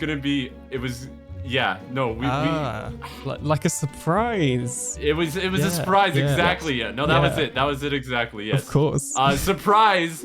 We've made a blue shop where we're gonna sell everything blue. So as you can see, we have blue stuff. Currently, we've made no profits. However, we haven't done any advertising or campaigning or anything. Okay. And also, there's still a lot more stuff we have to set up. This is only the start of our plan. We have a huge plan here, right, Smurf? Yeah. Yes. Okay. Oh yes. Step 1: make Alien head of marketing. Yes. I can do that. I can do marketing. That's good. I will leave blue in everybody's bases, and they'll all know to come and buy more from the shop because they'll love it so much. This is exactly it. This is exactly why we need you. That's so smart. This was the plan from day one. Yeah. No, that's exactly. Of course, I'm sure it was. We did not forget you whatsoever. Yeah. Also, I can't help but notice, like, everything here is 1 diamond, and there's 3 of us. So, like, how are we gonna split a diamond? Well, let me show you. How convenient you bring that up. Come to the Blue HQ. To the Blue HQ.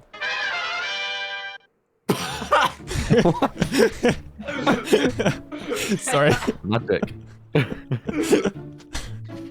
Having too much fun with your soundboard, are you there? Well, Mr. The Alien Marketing Doctor, as you can see here in the Blue HQ, the Blue headquarters, we have 3 chests. One that clearly says Aliens Diamonds. Why is that we didn't forget about you. Wait, I think I might have put this in here myself, actually. We've made profits. Yeah. I think I ran out of inventory space. Let's go. Well, I mean, that explains that. Seriously, don't put stuff in these chests because these are the sacred chests.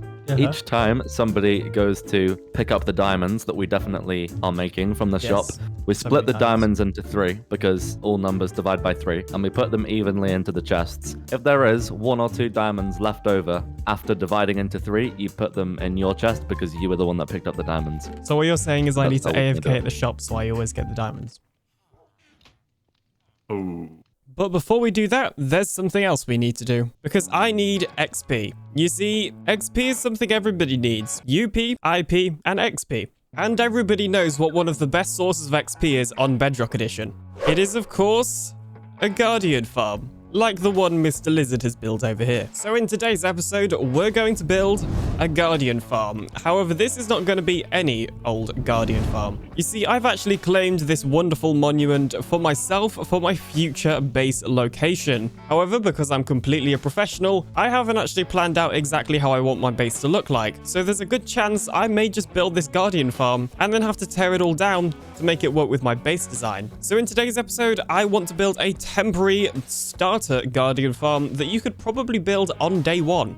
Now, conveniently, I do happen to already have a farm designed that does exactly that.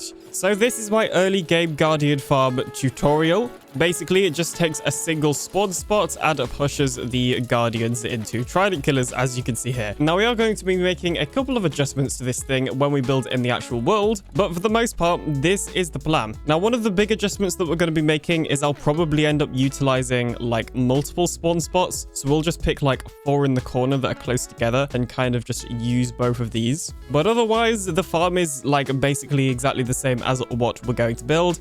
As you can see, it's got an XP delivery system and it uses Trident Killers so we can get looting 3. This is essentially the same design as Slack's farm, but it uses a different Trident Killer, and instead of making the Guardians fall down, we are actually just killing them here and then bringing the loot up, because I really don't want to have to mine and drain part of this monument.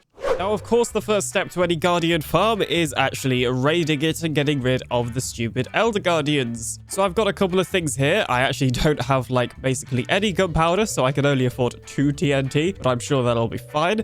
We've got a ton of milk here and also a boat as well. And it's just occurred to me it's probably a good idea to grab some obsidian so that we can actually make a portal out there. Now, the only thing that I'd like that I currently do not have is a conduit. You can see in one of these chests that I actually have plenty of Nautilus shells to go ahead and make a conduit. All I need is the Heart of the Sea. And 1 Heart of the Sea acquired, along with a potion of water breathing, which will be pretty helpful in the beginning, and also regen. Not too bad. Also, this was literally right next to Tetris Town. Very, very convenient. And now that we have ourselves a conduit, it's finally time to raid that monument. And there we go. We have arrived at the monument. Now, one other thing I have brought is a bed, because it seemed like a pretty good idea to bring one. Okay, so now we need to grab ourselves the TNT and the redstone block. And what we should be able to do is go ahead and place the TNT here, surround it in blocks, and then the redstone one on top. And boom, look at that. Beautiful. Okay, and we even got the redstone block back. Very nice. And there should be an Elder Guardian somewhere around here, I think.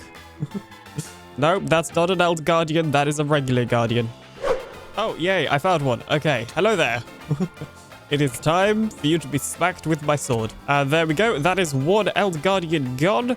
Wonderful, wonderful. And the sponge will have that. Thank you very much. So I actually ended up just breaking a hole in there and managing to find that one pretty easily. Now, I'm going to be honest. I'm pretty terrible at remembering the actual layout of these things. But I think we can just break in another one at the side here. I'm not sure. Let's find out. Okay, cool. And we are in. Is there another one around here? Yes, there is. Perfect. And goodbye to you. So I've killed 2. But sometimes in Bedrock Edition, they glitch out and only generate with 2. Because I'm like pretty sure that the other one's meant to be at the top here and it just isn't there. So I'm going to drink some milk and see what happens. Okay, milk has been drank, and so far I am not getting the mining fatigue effect back. So I think this one was one of the ones that just generate with only 2, which is definitely a Bedrock Edition bug. But I suppose that makes my life easier, so I can't really complain. Anyway, we now have ourselves the conduit set up right in the middle there. I just need to add a couple more blocks and we should get the full power. And there we go. Now that the eye is open, it means the conduit is running out full power.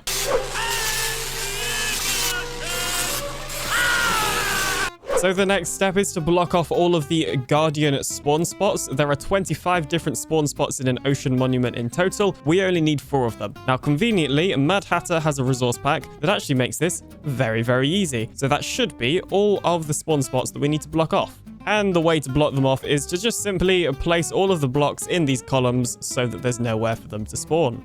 As not too long later, I have gone ahead and filled in all of the spawn spots. So as you can see, there are no Guardians in this area anymore because there's no way they can spawn. Now, in terms of exactly which spawn spots we're going to be using for today's farm, I think we're probably going to be using these 4 in the corner. We're definitely using one of the corner ones. I don't think it matters too much which one we use. Although now that I think about it, this corner is actually closer to 0, which means we'll have to travel less distance in the nether. So let's go ahead and use this one. It's the little things that matter, okay? So the plan is to build 4 Trident Killers in total and then flush all of the XP and drops to a central system, which will then go up to the AFK spot, giving us all the XP and all of the loot. I just dropped my... So I think the first thing I should probably do for this farm is actually build a nether portal so we can have easy transportation. And it's probably a smart idea to build the nether portal at the AFK spot, which is at Y100 at this spot I'm building up at now. So somewhere around here should be the correct AFK spot according to my creative copy of this world. So I'm just going to go ahead and make a little platform up here. And of course, in typical me fashion, we will not be filling in the corners. Now, there's a pretty good chance that this is going to link to somebody else's portal because I think Slack's base is quite nearby. Can confirm it has linked to somebody else's portal. This is probably Slack's portal. Okay, I panicked then because I came back through the portal and heard a gas. But don't panic, it is just this gas blaster. This is so cool, by the way. Look at this. This is awesome. Anyway, probably a good idea to get out of there before I break something. Well, anyway, after getting out of that situation, this should be the nether side portal for our nether portal. Now, it is literally in a lava lake, and that is actually the tunnel that leads to the raid farm as well, I think. So instead of building the farm out of this ugly netherrack, I think it would be a good idea to use some stone bricks. Luckily, I have loads of stone and even some stone bricks left over from when we built the iron raid farm. So I'm now going to go ahead and remove all of the netherrack in that area and replace it with stone bricks. We'll probably keep these pillars netherrack for now because they're only temporary anyway, so it doesn't really matter what they look like. So I've built up the spawn trenches, if you like, now. So the spawn spots are in each corner of these trench-like things. There'll be running water, which we might as well go in and add in now. That will then push the Guardian into the trapdoor trident killer. This is the same design as the one we used in the raid farm. There'll be a minecart there, which it will sit in. It will die from the trapdoor trident killer. Its drops and XP will get dropped in these water streams, which will eventually be linked up with a bubble column that will take all the XP and all the drops to the top up there. So I think I'm probably going to end up just draining this small section purely because then we can add in all the redstone and stuff. But yeah, this is kind of like the skeleton for the farm, if you like. Now we've just got to add in the intricacies. Oh dear, it would appear I've done something wrong because we have some escaped guardians. No clue how that happened. I'm wondering if they actually fell in there. No, because they wouldn't be able to get out. What? How is that possible? Maybe we need to fill in the corners. The corners aren't fill in, so maybe we do that. That'll stop them from spawning. That's so weird. Okay, it would appear that adding in the corners has fixed everything. As you can see, all 4 of those spawn spots now have guardians in, so I can continue building the farm without risk of death. Well, actually, that's a lie. The guardians are spawning, which means there is a risk of death. You know what? Maybe we should block off the spawn spots until we're done. And I've gone ahead and added in the minecarts now, so all we need for this trident killer to actually function properly is some tridents. I've also added in the soul sand here, which will of course be used for the bubble elevator once we eventually put that in. And as you can see, I've drained out a small area here, which is where we'll be putting the very small amount of redstone for this farm. Now, one thing I have forgotten to do is put water and these bubble columns. There we go.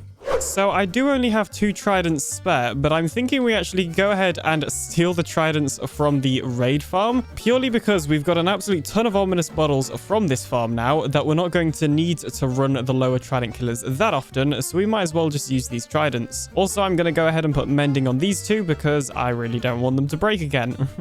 So I've actually gone ahead and put mending on all the tridents, and these 2 also have impaling 5. I've run out of emeralds to get more impaling 5 books, and I've run out of XP to put impaling 5 on this trident. So for now, 2 of them will and 2 of them won't, and it'll be fine. Don't worry about it.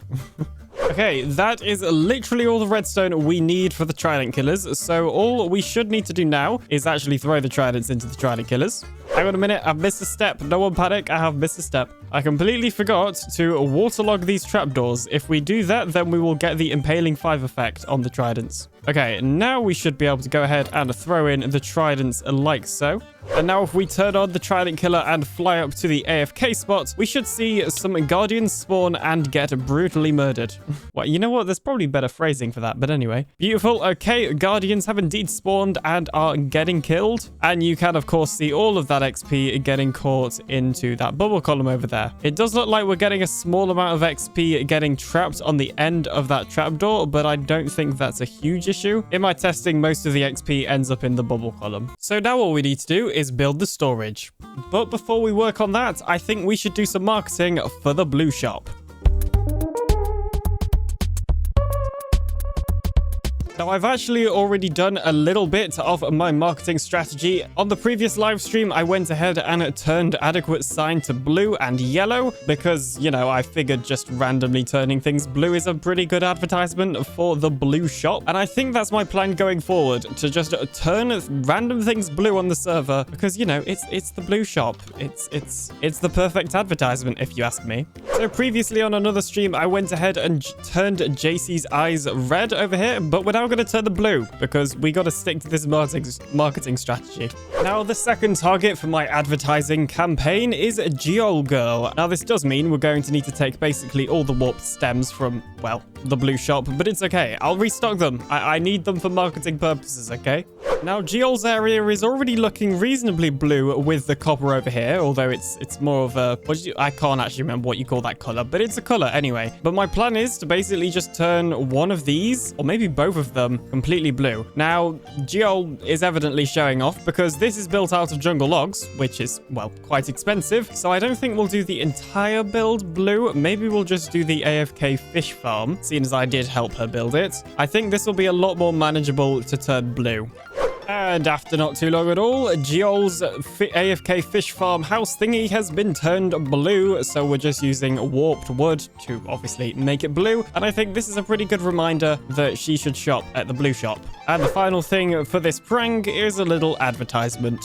So the sign just says, buy blue from the blue shop. Hopefully that gets the message across. I have left her all of the original resources in here so she can obviously replace things. Beautiful. Or should I say bluetiful? Oh, really? There's a parrot on my shoulder? Nuh-uh. I've already done this in one SMP. We are not doing this in another. Go away. We're getting out of there as fast as we can. So I think that's all for the mini pranks in this episode. I think we're going to do some more in the upcoming episodes. But the final thing I'd like to do is change my skin to blue alien. This seems like the perfect advertisement for the blue shop if I just make myself even more blue. But anyway, if you want to see some more of those pranks, you'll have to check out the future episodes. So don't forget to subscribe, or else. Well, as you can see behind me, I have built some storage for this farm. The bad news is I forgot to record any clips for it. The other bad news is I've actually built it all wrong anyway. Also, we're not getting the XP. I guess maybe if we stand here, we'll get the XP. Then I think we'll end up picking up the items as well. But yeah, we've literally got to completely rebuild this storage system, because it's all wrong. Also, I logged out and left the farm on, so the trident killers have now broken themselves. Although they haven't broken the minecart, which is nice. Sometimes they drop through and break the minecart. So I guess now all I need to do is remove this storage system and build it actually properly. I thought something like this would work, but it turns out that we basically need to switch around the ice and the hobbers. So yeah, I'm a pro. Anyway, it actually shouldn't be too hard to fix, I don't think. I'm also curious about the exact spot I could AFK. I'm hoping if I just stand here, I'll pick up the XP and not the items. No, okay, we're picking up the items. And I'm guessing it doesn't matter which corner we're in. Yeah, we're just getting the items anyway. Oh man, I was really hoping that would be a good way for us to get XP. But you can see there a ton of XP coming up in through the item stream. Oh my goodness, that is quite a lot of XP. And not too long later, I believe the actual storage system is done now. So I should just be able to add some water here like that. And break this piece of glass, replace that one. And there we go. The storage system is done. It is working. That prismarine got picked up. This is good news. So essentially what we have is just an absolute ton of chests with the pretty standard Bedrock Edition item filter. On the bottom here, we're going to be adding shulker boxes so that we can easily move some of these items in bulk. But we just have 3 for prismarine shards, 3 for the prismarine crystals. And then this end one is where fish will get sorted to. And we'll obviously put fuel in these smokers so that they'll actually get cooked. So whilst this is of course item storage, it is not XP storage. Right now our XP is sort of just gathering up at the end and probably right there from when I didn't place in the water. So we need to make a proper XP delivery system for this farm. Now I think the way we're going to do that is just wrap the water stream around here and then just sort of make the XP drop down. I'm also thinking we could have a trapdoor that also stops the XP from coming out, so it could literally be like a little XP bank type thing. So it turns out I don't think we're actually going to need to make any sort of a dedicated item delivery. We can just stand here. The fence post aligns us to all the XP. So as you can see, we're getting all the XP, not any of the drops. And there is still some XP there that I left from earlier. But yeah, this is probably the best way to do the XP. Now, ideally, there'd be a way to hold the XP here and let all the drops just carry on going. Because the only issue is if we obviously move away, then the XP is going to go past. But I don't know. I don't think it's the end of the world. So I'm just going to leave it how it is for now. And maybe we'll take a look at changing it in the future. And I was just about to end the video when I believe I have made a discovery. So as I mentioned earlier, we're getting a little bit of XP building up here in the water. Now, if we go ahead and actually remove the water, you can see the XP does eventually drop down if it's not trying to be like, what do you call it when XP is trying to go into you? Anyway, if we get rid of the water, the XP will fall down and then go into the bubble stream. You can see if I get rid of this one and then walk away, the same will happen. So what I'm thinking is we have a little dispenser system that every so often just gets rid of the water so that then the XP and any items that get stuck in the water can drop down. We're not getting like a ton of XP blocked there, but it's certainly an amount of XP that could of course be coming up here to the top. And not too long later, I have gone ahead and made a second, much slower redstone clock that basically keeps powering this dispenser and then unpowering it. And not too long later, I've made a secondary redstone clock over here. Basically, what this is doing is just removing and adding the water here. So sometimes it will get the impaling 5 effect and sometimes it won't. But that should mean the XP is being dropped down. Now, let's see. Yep, there we go. That looked like it got dropped down. Okay, cool, wonderful. In that case, I will say that the system is working, except for this one, which is because I forgot to add the redstone. Okay, brilliant. This is very good news. So now none of the XP should be getting trapped in these trapdoors. They should all be going up into the item stream and to the player AFK.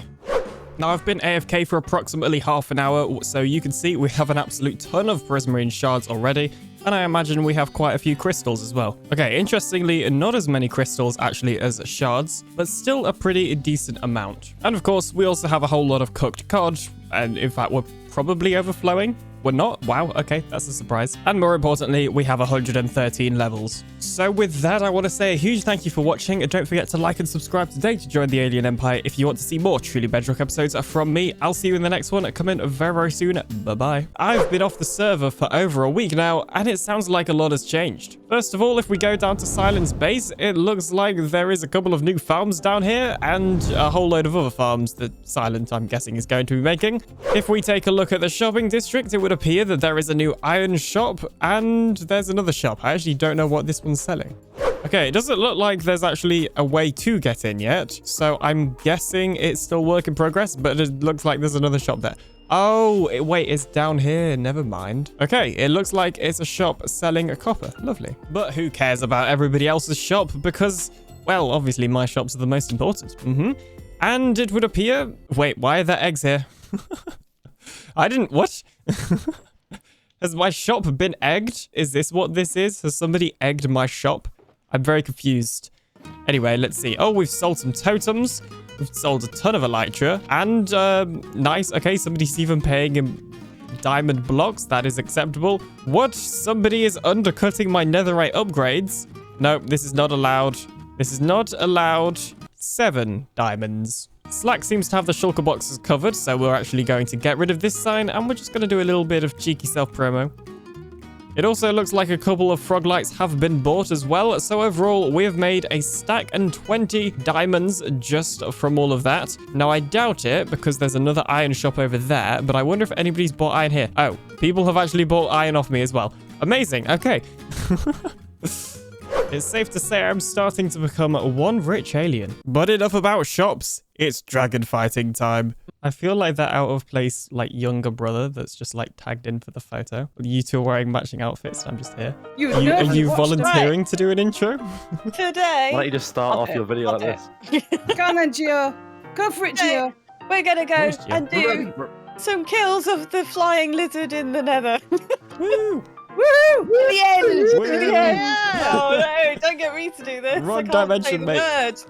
All right, Gio said, we're off to fight the dragon. Yeah, We already fighted. We already fighted the dragon, but we're gonna go and fight. How many? How many did I've got? 9, 10? 15. I've got 48. 12. We can do 12. We're gonna go fight 12 dragons. We're fighting the dragon. We got it out of our system now. Can we ever have it out of our I think it's system? over here. Have you met anyone yellow, here? Yellow direction. Over here, yellow, and then Yellow direction. Oh my gosh. And it's Like, literally, it's literally there. Smurf, lock out or something. Smurf, Oh my goodness, Smurf, really? Smurf, please lock out. Bye. You're Oh going my to die. gosh. put lock down. Well, it's a good job I didn't have my end crystals on. Jeez, let me get you netherite. God. Don't you die. Oh, that was a fun episode. I've got a Everybody. totem. Bye. Oh my gosh. Right, I'm leaving the nether. Moss, you're gonna be Ow. dinner boned. I don't know if we can dinner bone Can we Wait. dinner bone the lizard? It disappears in my inventory, like it thinks about it. Got some more name tags. Oh, for Pete's sake. Oh, okay. Well done, Jill. Enderman knocked me into the portal anyway. 2 in 1. Don't fall down, alien. Trying to get Ender's breath. Why would I fall down? Oh, there's water over there for me to fall into. It only took Stand 1 hour. on a pillar, because it will regrow and you'll be smooshed. I want to see what happens. Yeah. Okay, go on then. Oh, do it. Do it. Let's Oh, this is conduct gonna an be fun. experiment. I shall be the test subject. Kind of Yeah, want to but punch like, this. don't do it. Don't do it. Now, how fast are we gonna be able? I'm to ready. Here she comes. Maybe I should stand in a she less comes thick to one. wreck the day. Yeah, probably a good idea. You're going to be so dead because Oh, we'll one's be up. in. Oh, yeah. hi. Instant, Oh, gosh. Instagram. Do you need someone Do you to need dig help? you out? That's fine, I got a Where- pickaxe. Well, there we go. Now we know what happens if you are in. I don't know what we were expecting. No. It was science. Here she comes. So did it just not fill in those blocks you were standing in? No, it filled in those blocks. I just dug. Oh. Oh, dragon's breath Right. already. Okay, then. I'm gonna try Get naming her it. while I get the Achievement. dragon's breath. I'm got my gonna try singular naming it. Come Oh, back yeah. here. Name a dinner bun. I missed the dragon's You get it? breath.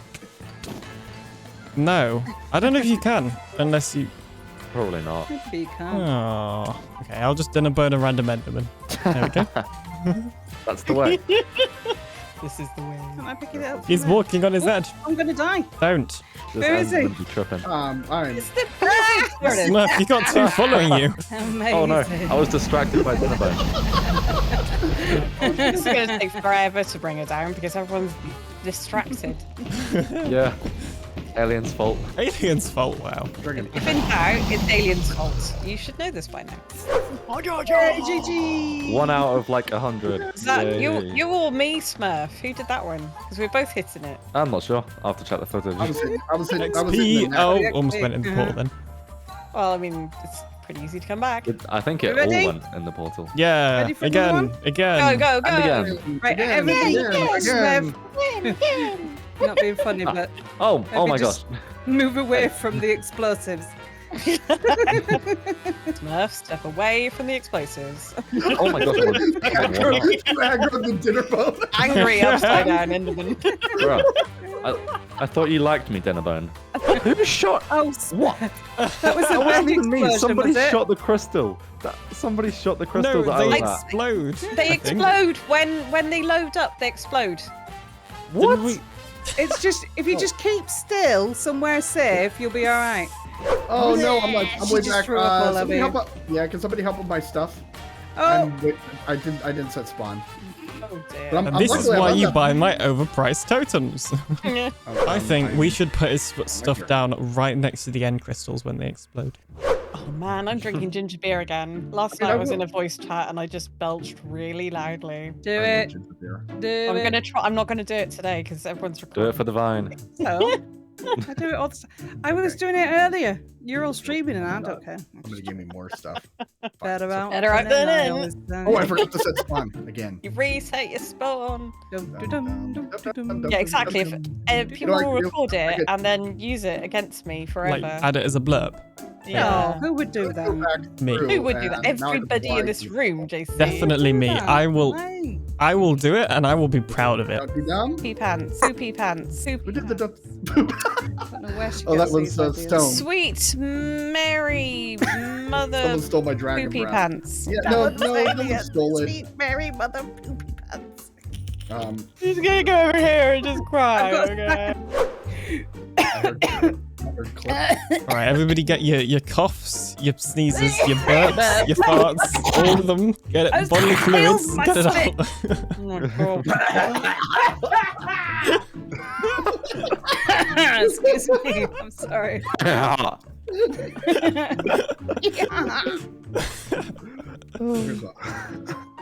Out of context clip number 4. That's my Al Pacino. It's my Al Pacino impression. Oh no, I need help. No. Well, you know what would help with this, right? You know what would help with this? Don't pumpkin. Don't say Yeah. Yeah. On your head, be it literally. On your head, it should be. Should be it. It's more fun this way. Is it? Yes. Yes. Is it? It's fun for us. Look, okay. Ask your stream chats. Would they rather watch you die or watch you live with a pumpkin on your head? I can predict the answer. Oh, jeez, there's another Enderman. I didn't even look at you. I feel like this is a little... I can't help but notice nobody's been shooting the dragon. I We're after the dragon's Yeah. The whole point. busy with the When it's dragon's down breath. Come here. on. The whole reason I wanted to do this. We want to was kill the for dragon or dragon's collect breath. dragon's breath. It's got to be one or the other. If you give me some bottles, I'll fill some up for you. I'll push through an Enderman, so when we go back to the stronghold, there'll be one waiting. Now that is evil, Yep. but also very funny. I needed 1 for an achievement. Yes, same. What else do you even need it Well, for? I would like lingering potions because I'm going to use it in my mod farm, and that's all I'm going to say. Alright. You can have all of mine. Yay! I would try and make you pay, but you gave me the bottles. I spent all day gathering gas tiers and blaze rods for this, so you can get on your bike. Cheeky. Oh, dear. You know, I'd say it's quite an even like You amount of would, work. yeah. Well, you can say what you like. I think I may have set fire to moss again. Oh, Yeah, can you please stop killing me? Stop running in front of my sword then. I'm standing right there. are we ready? Standing right there too. Okay, everybody's getting very high pitched. I don't know how much higher you can go. We're getting higher and higher. Right, fire in the hole! Fire in the hole! Stand clear. Consider yourself studeth cleareth. You're right there, Moss. Yeah, I'm fine. Fine. You staying alive? Wow. All the crystals. Staying alive! Staying alive! I worry about us sometimes. I really do. I don't. I feel like we're all having a really good time together. I think it's amazing. And I very much specifically said that because I knew you two would reply with that. Oh my, that is the Endermen are angry at the dragon. No! How was I slain by an ender dragon? Oh, an ender dragon. Oh, okay. The Endermen were angry at the Ender Dragon. They are very angry at the dragon. Yeah. Oh, poopy I thought pants. it said Enderman. Oh well. I got some of your stuff. Hang on, let me make sure I put your pumpkin in the void. No! I've got another one. It's fine. Oh, Slates is here. It's all right. I'm not really shouting. It's just my voice. It's just my face. I just sound angry. I'm not really. I said it's in the. It's okay. Where's my beef? That was so. I popped the totem and then I died straight afterwards. That was just way OP. Okay. That was definitely worth the Fire 3 in the hole. diamonds or whatever it was. Yeah, of course. Exactly. Fire in the This is hole, my I said. problem with them is that you die and then you die again anyway because. Well, use them. Just skill issue. Good issue. Bless you. Has somebody got any arrows? I get, Oh yeah, sorry. Yeah, Hang I have on. like a stack of them. I'm here. Just I Stop running around. There you go. I love how everyone's getting comfortable now and shouting back at me. I like it. Do it. Do it. Do it.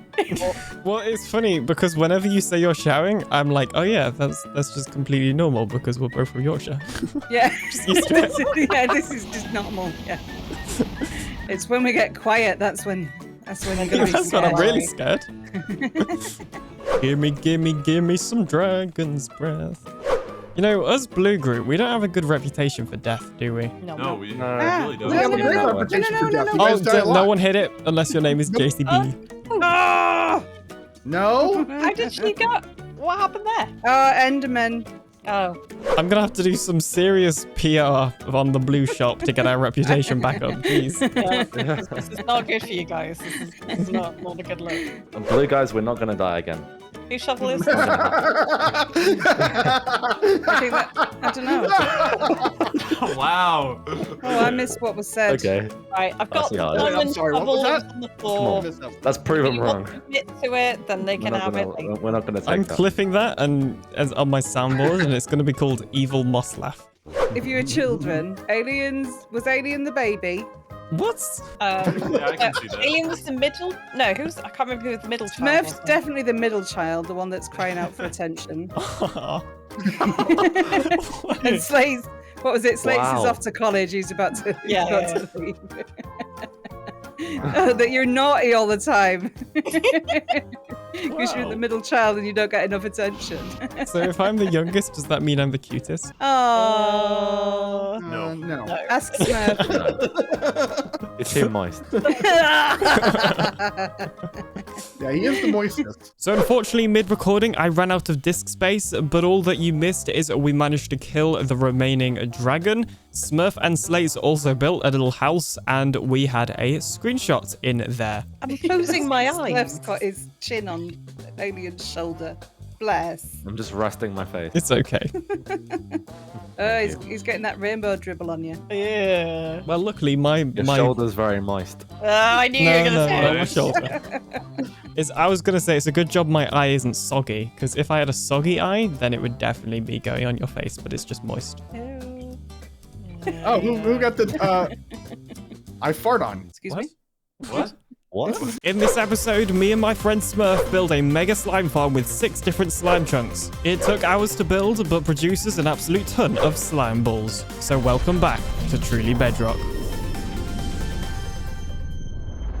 But before we get to any of those shenanigans, I should probably go ahead and get myself some proper gear. Now you may be wondering, what happened to my old gear? Oh no.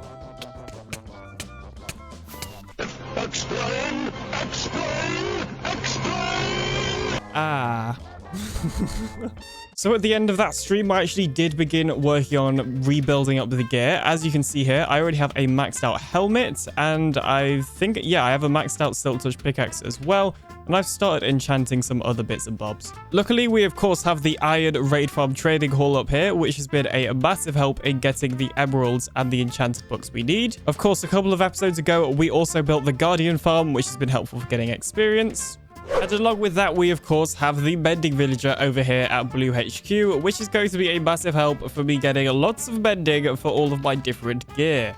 So thanks to the trading hall, I've actually got pretty much all of the enchantments I need now, other than a couple of things. I even managed to buy a soul speed book from Eladrium. The one thing I could not find or buy is a fire aspect book for my sword, so I'm about to meet up with Moss, and hopefully we'll do some sort of deal there. Here, just take that. That's a consolation. That is not what I need. So I had this amazing idea of putting the villagers up here instead, and I thought it was like, oh, something kind of unique, and it looks good, and it really fits the build and everything. But man, let me tell you, doing the whole zombie thing and all that, pain. It was much pain. I mean, at least the villagers have a nice view of their old village that's apparently about to be destroyed. But wait, I'm building them a more better village. More better That's what you TM. needed. Thank you. So now that we have some replacement gear, it's time to talk to Smurf. Why, hello there, Mr. Smurf. 71. Oh. Hey, alien. Oh, where's your netherite? Okay, well, we don't need to talk about... Whoa. We don't need to talk about my lack of netherite. Look, I still have a netherite chestplate, okay? Mm-hmm. Oh, yeah. It would appear that you like digging. Oh, like, yeah. A lot. Yes, you would be right. I do like digging. Your point being? Well, I happen to have a project that requires some digging. Oh. And I don't own a beacon, and it would take a while to dig it myself. So, you know, I was thinking we could go halvesies on a slime farm. A slime farm? Yeah. Ooh. Okay, well, not gonna lie, my slime supplies are looking a little bit worse for wear, to be honest. So, like a collaboration slime farm. Yeah, I'm down. If I get to do digging, I'm up for it. Yes, I'll just point at the chunks and be like, Smurf, do your thing, and you'll dig it out. Do the thing. Yes. Okay, sounds good. Step 1, find a slime chunk area. So I guess now the only thing left to do is dig, right? Yeah, before we can actually start building? I think so that we can fit it in the spawn radius properly, we need to dig this to deep slate level, and we should be able to fit everything in that way. Well, the AFK spot will be a little bit weird, but I'm pretty sure it's just going to be like floating just here, but further down. And this will also have skylight access, which means the top layer will have surface spawn cap and be a little bit more efficient. So, yeah.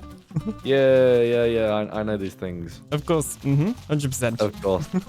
Okay, it would appear that I have made a slight lapse in my judgment because you may just be able to see it over there is the edge of Jen's base, and I'm concerned that we're a little bit too close. I don't know, it might be okay. I have asked her, I've DM'd her, but she's not online right now, so I think we should move. Yeah, I thought it was like way further away until I saw the actual it in the world. So we should probably just like tear down this wall and just pretend that nothing was here at all. Okay. Nothing to see here. Yeah. A second, I'm just just doing some amazing terraforming right here. They don't call me the Good Times with Scar AlienDoctor for nothing. Exactly. Good times with Alien. Exactly. I'm having a good time with Alien. Luckily, we were able to find some new chunks a little bit further out. My totally professional speed bridging right here. I disapprove. I'm clearly the next big Nether Games YouTuber, 100%. You've gone too far, my good sir. Wait, why have I built it in there? Have I? What am I doing? What? Oh, I got distracted and started building here. Okay, we were both wrong. How were we both wrong? Wow, trying to tell me that I'm doing it wrong and you can't even do it yourself. You said the word Nether Games and I started thinking about Nether Games. What can I say? Okay, cool. So these are the 4 chunks. So we basically just got to do all the things that we said we were going to do at the last one, but at this one. Let's do this again. Okay. You didn't even mark out the center properly. The center's there. Sure I did. Oh, did I not? This is the center. There we go. And then it was time-lapse time.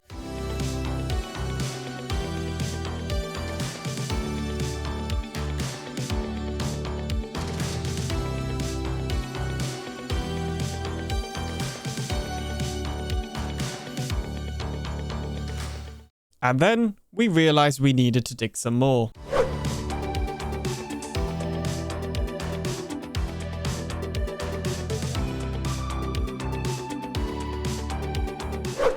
Okay, so now with these extra sections dug out, that is basically everything prepared for the actual farm, right? So I guess the next thing to do is go into the creative world and have a look at what we're actually going to build. Yes, conveniently, I have planned ahead and already have a design.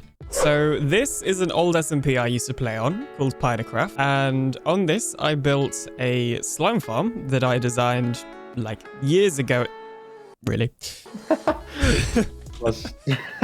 Okay, so this is an old SMP I used to play on called Minecraft, and on here I built this slime farm design. So this one is obviously only using a single chunk, but we can just put it into the 6 chunks that we're using completely fine. We don't even need to modify it at all, basically. So it's really simple. It uses snow golems, so it's nice and cheap. We don't have to mess with iron golems, and slabs. Basically, you have a slab at eye level and a slab at like the middle, and this means they can't shoot the slime, but the slime will still be aggroed towards it. So if we actually spawn a slime, you should see that, yep, it goes straight towards it, can't get shot, it will eventually fall down. Yes, okay, this sounds good. Yeah, we're gonna get so much slime. Yes. We're loaded for the entire season. We're gonna be I rich. guess all we have to do now is just gather the materials before we can actually start building. And it seems like, yeah, all we need is just a bunch of blocks and some light sources.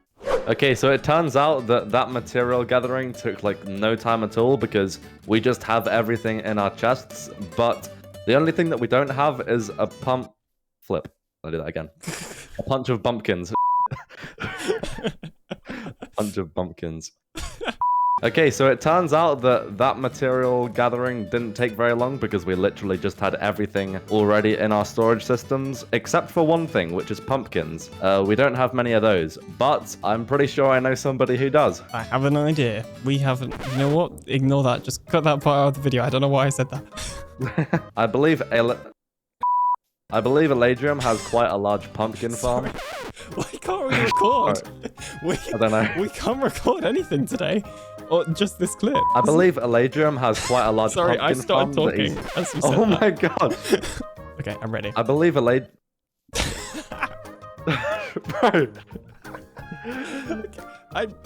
Right, I'm ready. I'm gonna stop talking now. I believe Eladrium. You ruined my flow now. Hold up. Do you need me to do this bit?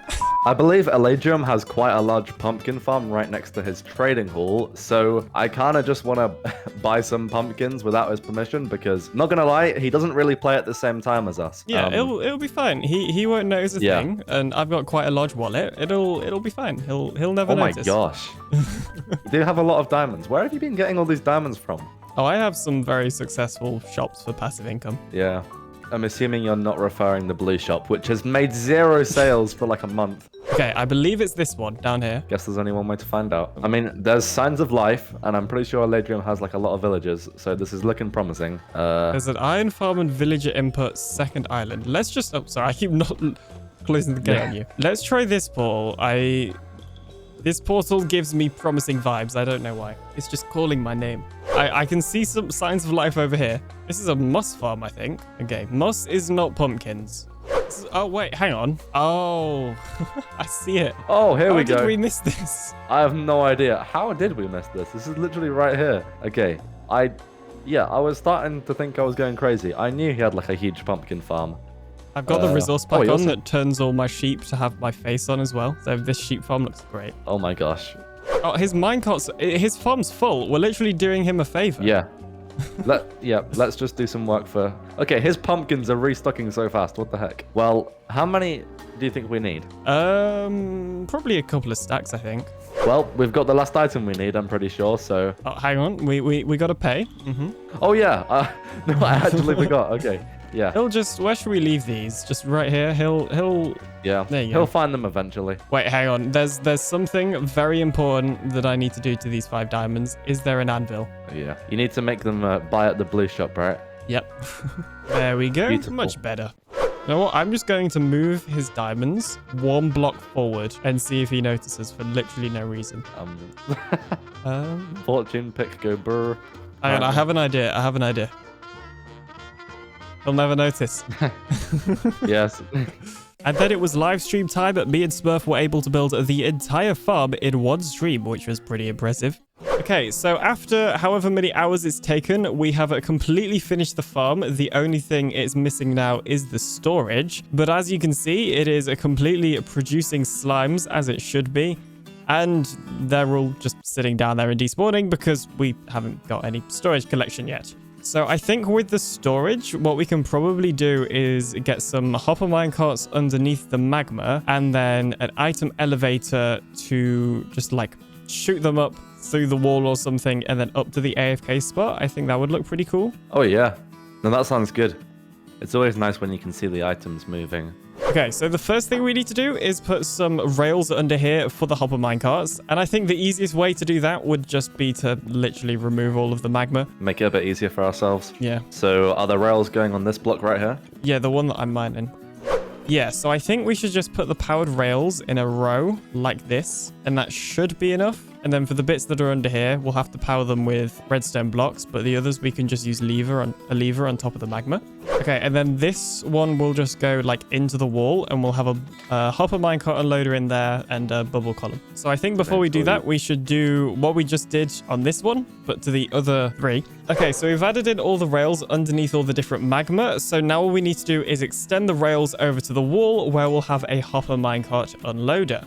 So, after that, I'd like to admit we have got the first hopper minecart unloader in, and we've also got this water stream that goes to the elevator. Everything should be working fine, fingers crossed. Yes, we just have to do this for the 3 other ones, but they're all going to go to this same item stream that we haven't actually got in yet, but it will be right here once it's in. So it's actually been a couple of days now since the last time I recorded a clip for this video, and a whole load of things have happened. First of all, as you can see, all of the walls are now stone bricks. This is because both me and Smurf worked on it in our own streams. Well, I see, look at that. What, yeah. Magical balls. That came out wrong. Magical slime balls. Not only that, but AlienBot over here has been doing an absolute ton of AFK at the slime farm, and we have like an absolute ton of slime, quite a lot of slime. All of the chests from here in that direction are filled with slime. We have more slime than we know what to do with.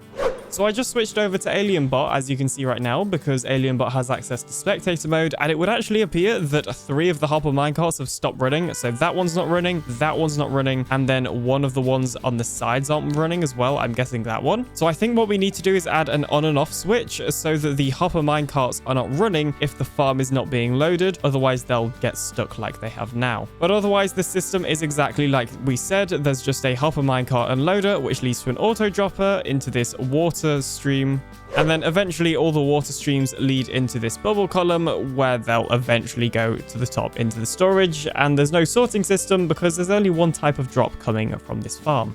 So I just went ahead and picked up all the slime balls that the minecarts have missed, and I've almost filled my inventory. So safe to say there is a whole load of slime balls that the minecarts have missed from not running right now. So we definitely need to go ahead and fix that. And to fix it, it's a pretty easy process. Now that we have elytra crawling, we can just go into there, push the minecart, and it'll do its thing. Of course, that is a little bit of a short-term solution. Long-term, I'm going to add an off and on switch, but for now, that should work completely fine.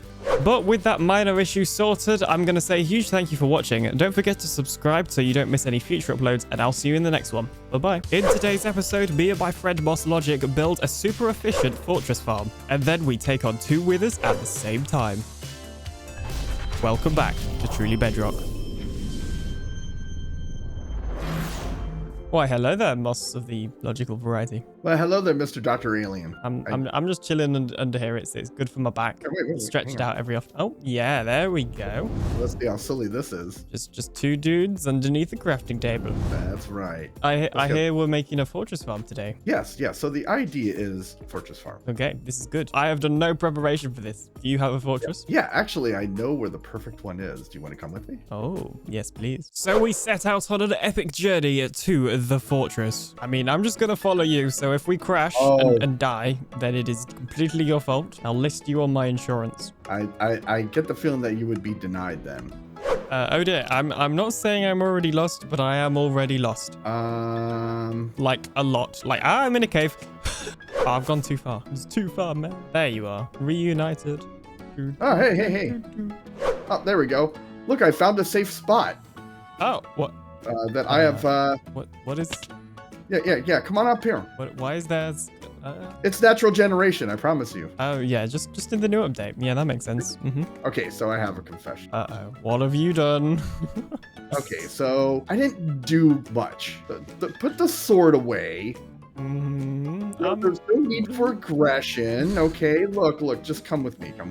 Peek in the I hear bouncy noises. Oh, hello. Yeah, guess what you that made is. some friends. So what do you think I did? What do you think? I said don't fall in. Well, I'm coming to check out the neighbors. So this is a mob switch, right? Yes. Oh, okay. So you use the oozing potions and the armor stand trick. Yes, I kept some extra here just in case. Okay, so the only thing we have to worry about is hoglins, but that's all I did. What? Okay, I just.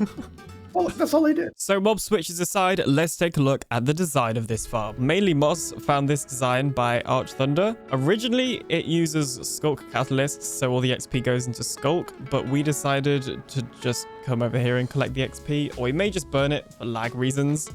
We don't really need XP, do we? No, and that is a convenience option. He even mentions that, so Yeah. I mean, how much XP is this going to generate? In terms of the actual design, the spawn spot is here. And if I remember correctly, because mobs in structure spawn spots, like fortresses, still spawn on the northwest corner, they should spawn like here and then go into the minecart, I think. Although, honestly, that doesn't seem right because we're putting a block on top of the spawn spot. So, I don't know. Honestly, just go watch his video. He probably does a way better job of explaining it. But yeah, they'll just spawn on the minecart, the tripwire hook will trigger, and then there will be a trident in here, which will kill them. And it's just like the regular trapdoor trident killer that you've probably seen like 3 million times. There's one right there. There's one right there. Boom. Done. So to make the farm easier to build in survival, we've gone ahead and created a structure pack. This is a little software by Mad Hatter that lets you create these sort of blueprint packs, and it will make the actual building like 10 times easier. But that's enough waffle. It's time for step 1, removing the fortress.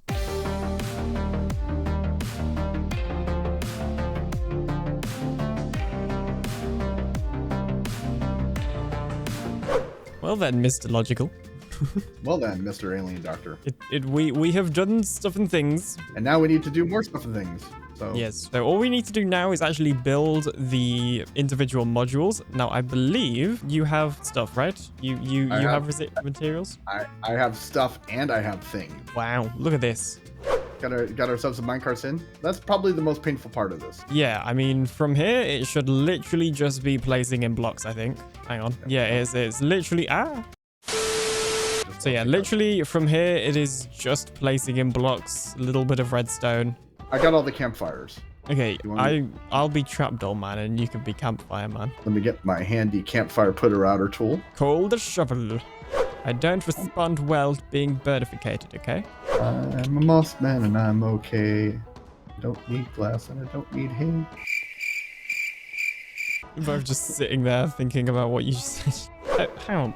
I always forget. One of your eyes are a different color. Mine's just big and moist. So what have you done to this one? This one's really just weird. In today's episode of Truly Bedrock, we see Moss and Alien be confused over trapdoors. In today's episode of Truly Bedrock, Alien and Moss argue like a married couple. I prefer... That will not make it into the recording. I'm just gonna bleep that so they don't know what you said.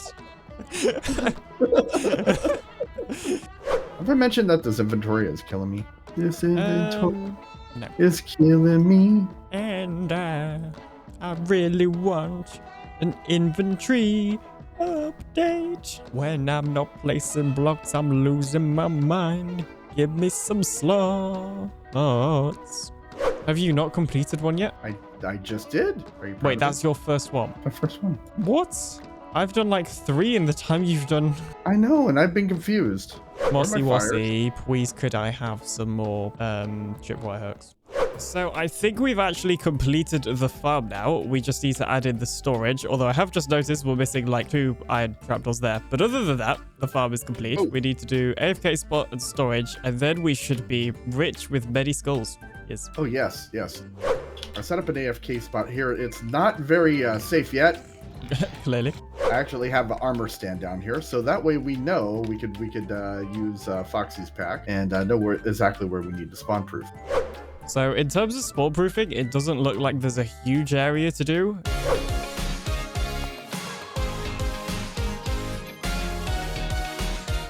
Well, Mr. Logical, it would appear that we have an issue in the form of a baby hoglin. Yes, he's very cute, but he can't stay.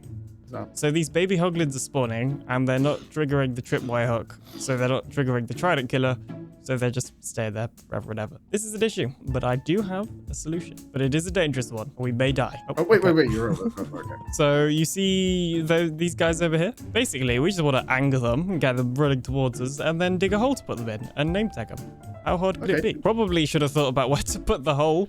Oh, hey. I thought they're targeting, out. Come on, you could jump up there. I know you can do it. Haha, you're stuck and I'm not. But maybe they really can't do it. No, they can't. That's okay. Wait. Oh! Yeah. Can I eat first? Okay, they're here. Where do we want this hole? I don't know. Boss, probably somewhere in the middle. Okay, here. This is where we're having the hole. Hopefully... Geez. Is there a bottom to that hole? We'll find out in a second, but it looks like there is. No. I don't want to die here. Okay, one hoglin is in the hole. Ow. I'm sorry, I'm running away. Oh no! One alien is in the hole. One alien is in the hole. Okay, one alien is out the hole. Boss, I'm going in. Why? Why would you do Break that? some blocks. No! Wrong blocks were broken. Did you let him out of the hole? We have a new issue. They may or may not be out the hole. You know what? I vote we start over. Yes. I vote we get some new hoglins. Hoglins are replaceable, right? Mm-hmm. Sure. Yeah, we could get new hoglins, and you don't even necessarily have to have a hole. Oh. I mean, we could. I would suggest boats. Hoglins can't go in boats anymore. Is it time for some science with Alien and Moss? It is.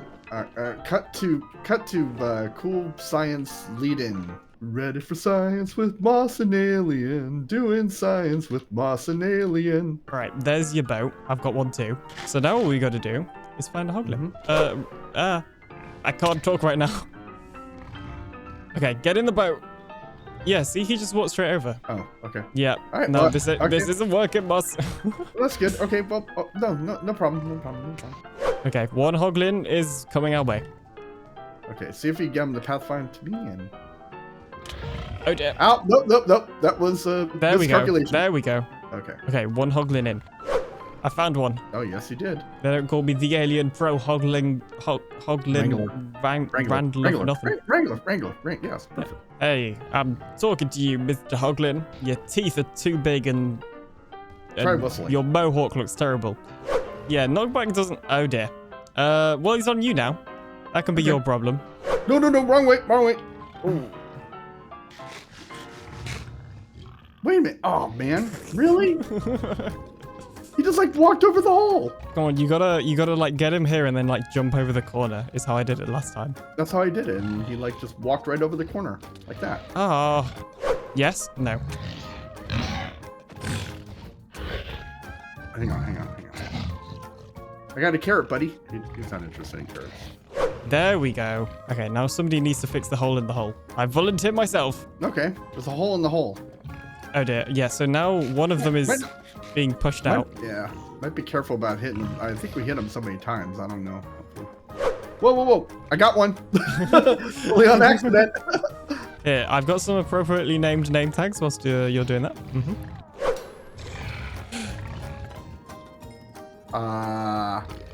Alien. We had him. Oh dear. Whoa. Here, I'll take over. There we go. Well, okay, I have the strat now. The person that is not aggroed on just needs to nudge them in as they go across the corner. You. Well, you got the wings. I got the breastplate. Okay, I'll stand on the other side and be the nudger. Okay. I just got to make sure not to nudge Dr. Alien into the hole. That would be an issue. Jump over to, yep, that way. No, not towards me. It's fine. We did it. Look at that. Teamwork right there. So, True. I mean, if you have the tridents, we could do a little AFK session. Yeah, might as well do it. I mean, we got everything in place. So, I think we've been AFK for about, like, I don't know, how long would you say? An hour, maybe? At least. Okay, at least an hour. I've been holding the looting 3 sword. I have already gone up just to quickly check, and I saw good things. I did see good things. Okay. Okay, so Ooh. yeah, it does look like some of them are overflowing. If we let's just get the skulls for now, just to Grab see the how many we skulls. have. Wait, this one's completely empty. So either nothing's on there, or it's not a... So yeah, so it might not be a good spawn. It does look off. It looks Yeah. off by... Am I right? Is it off by 1? Yeah, it's either yeah, it could be either direction though, because it could be bring it back 1 or forward 1. Yeah, I think we're doing okay on skulls even though. yeah, like a stack and 40. Like, let's be real, that's a lot of beacons. Like, we're not gonna need to run this thing again for a while. Yeah. I mean, just think of when we get the collect. Watch out behind you.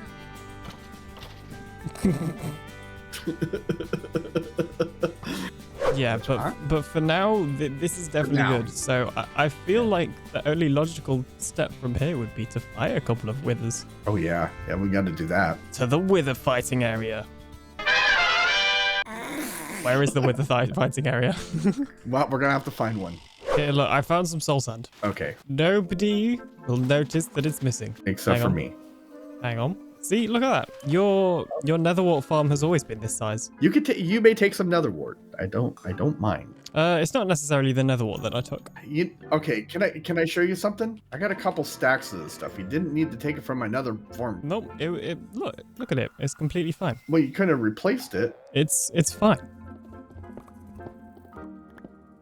Alien.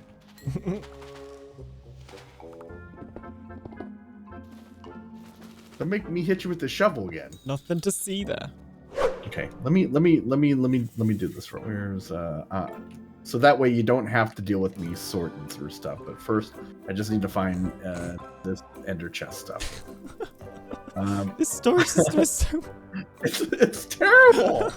I admit it. What are you looking for? There. All I need is I just need to make 2 end chests. I have 2 on me. I mean, not end chest. Shulker box. Now, where's my wood? Nope. Nope. Oh yeah, there it is. Actually, it's right here.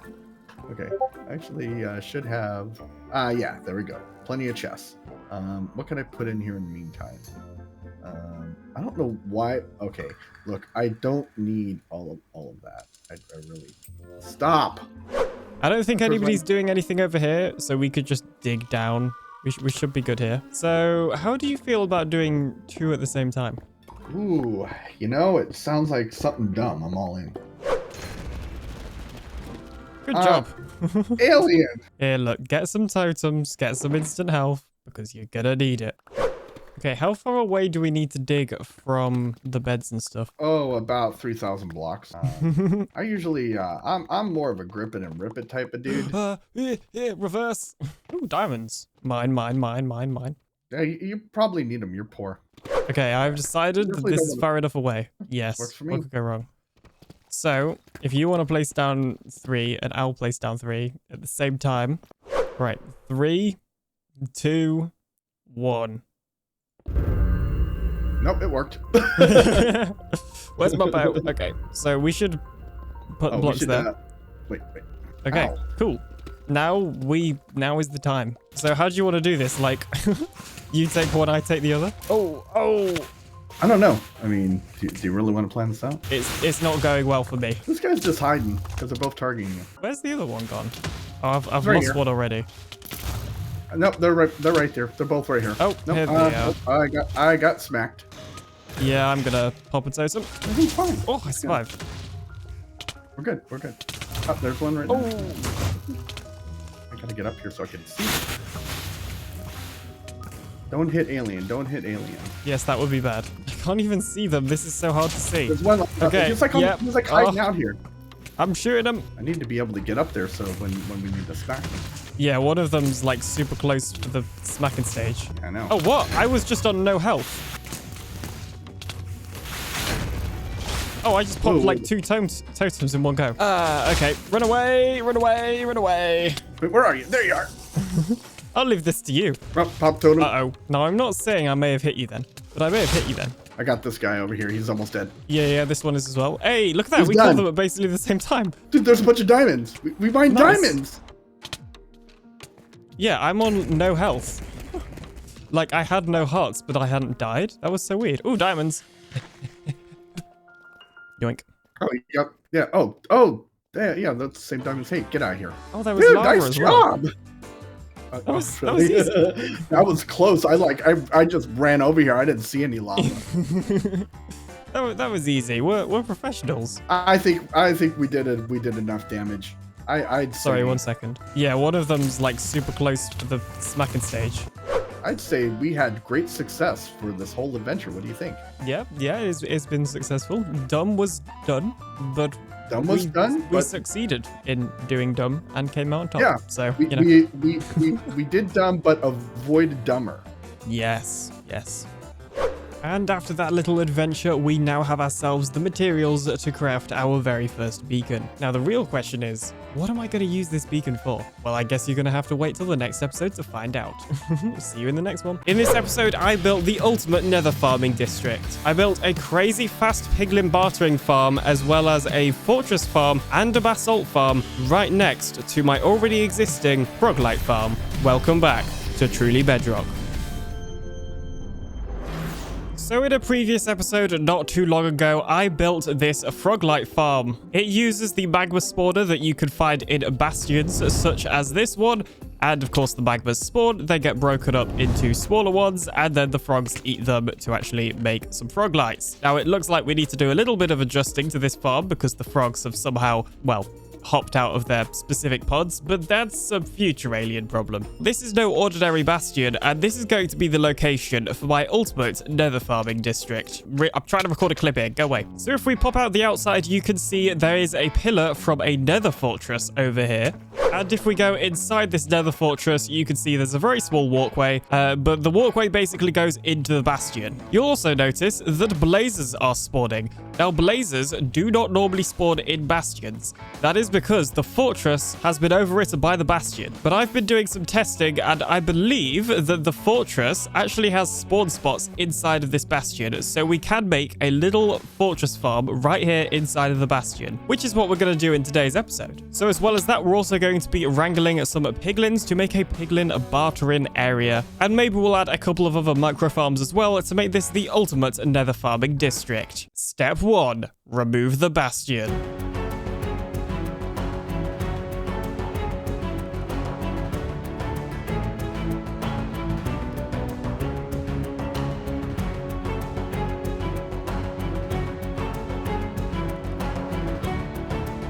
And a couple of digging sessions later, you can see I now have a pretty large hole here. So this should be plenty of space for all the different farms I want to add. But whilst I was working on this, we ran into an issue. And the issue, to be specific, was with the Froglight farm. As you can see, there is a severe lack of frogs. There's only one left right there. So somehow the frog in this module actually glitched out somehow. I think it might have gotten through the corner somehow, but that caused there to be a huge backlog of magma, which, well, severely impacted the performance of the server. Which is why these slabs are here, so I can just go ahead and kill any magma manually.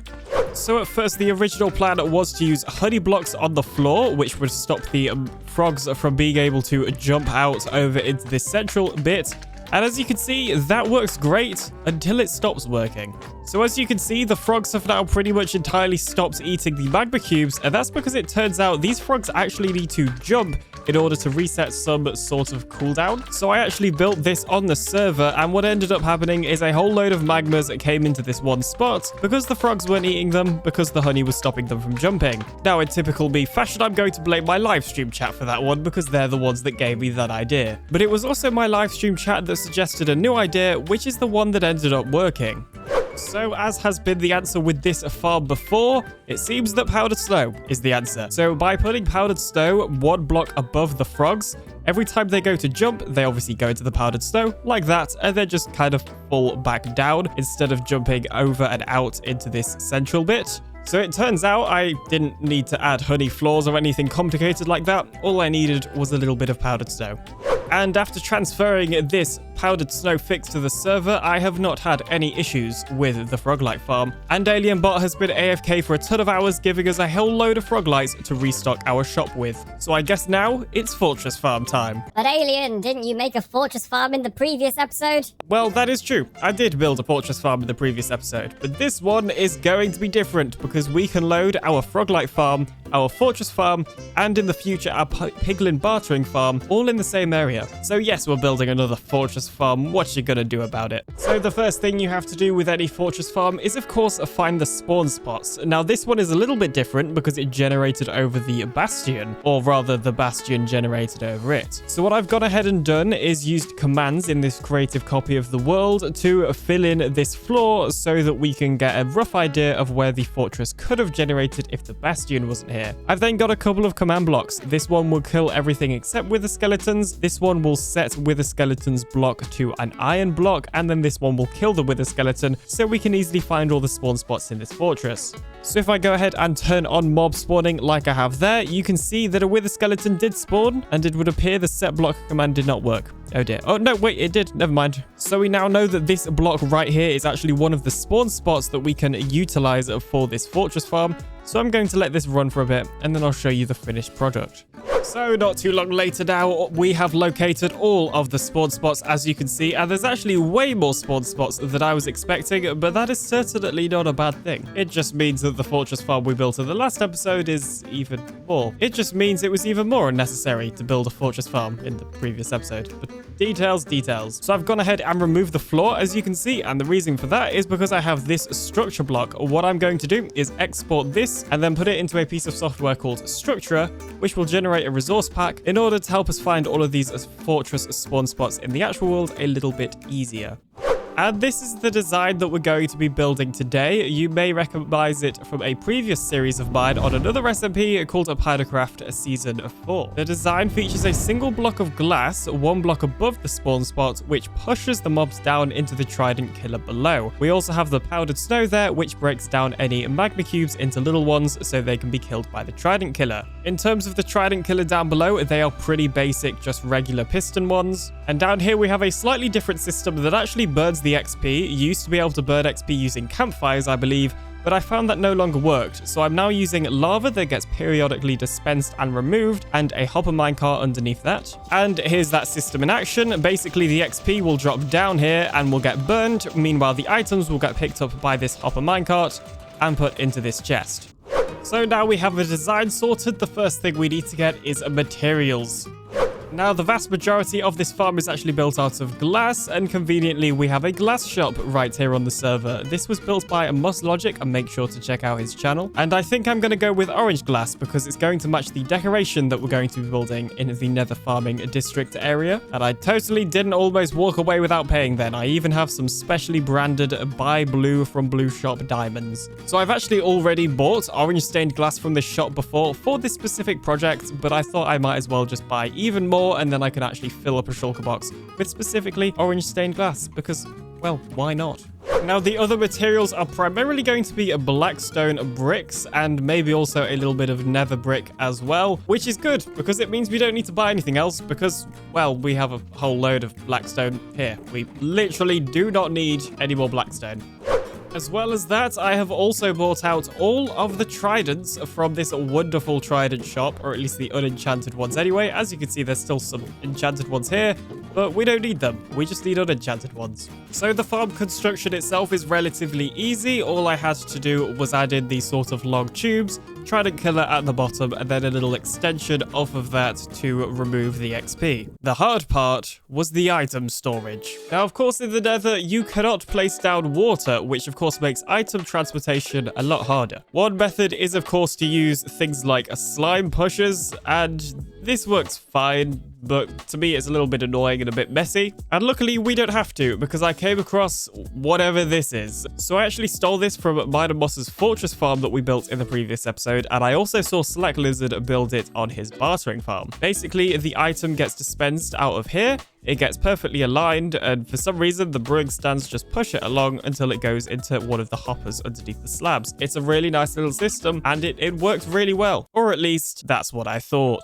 While I've spent many hours on a live stream yesterday trying to work on this storage collection system, and I only have one thought. It is a huge, massive pain. You see, it turns out for these to work properly, the dispenser has to be facing either this direction or this direction, which is an issue for ones like these ones, which ideally would be facing in this direction. As a result, it also meant that we have to do weird stuff like this to get it around corners, and then for some reason I can't even get it to go around this corner properly, even though I copied exactly what works over there. So long story short, I think I'm kind of gonna give up on some of this fortress farm. So all of the spawn spots along this row are facing in the right direction. The farm will work completely fine with the ice system that I have there. It's just these ones that things are gonna get overcomplicated for. Now, seeing as I did build a pretty decent fortress farm in the previous episode with Logic, I think it would be a pretty good idea for us to just keep this fortress farm reasonably small, which means we're actually going to remove this one spot, those two. We can keep this one, and we're going to get rid of those two, and I think those two back there as well. Basically, we're just going to have a row of them here and none others, because it turns out that item collection is confusing and I could use hoppers or slime pushers, but honestly, I think it's fine. I've spent enough time on this already. I just want it to be done so I can stop delaying this video. So as a result, I think it's just going to be easier to cut down on the amount of spawn spots we're using. It's not what I wanted to have to do, but I think it's the right decision. And just like that, all of my multiple hour long work, I don't think that sentence made sense, has gone.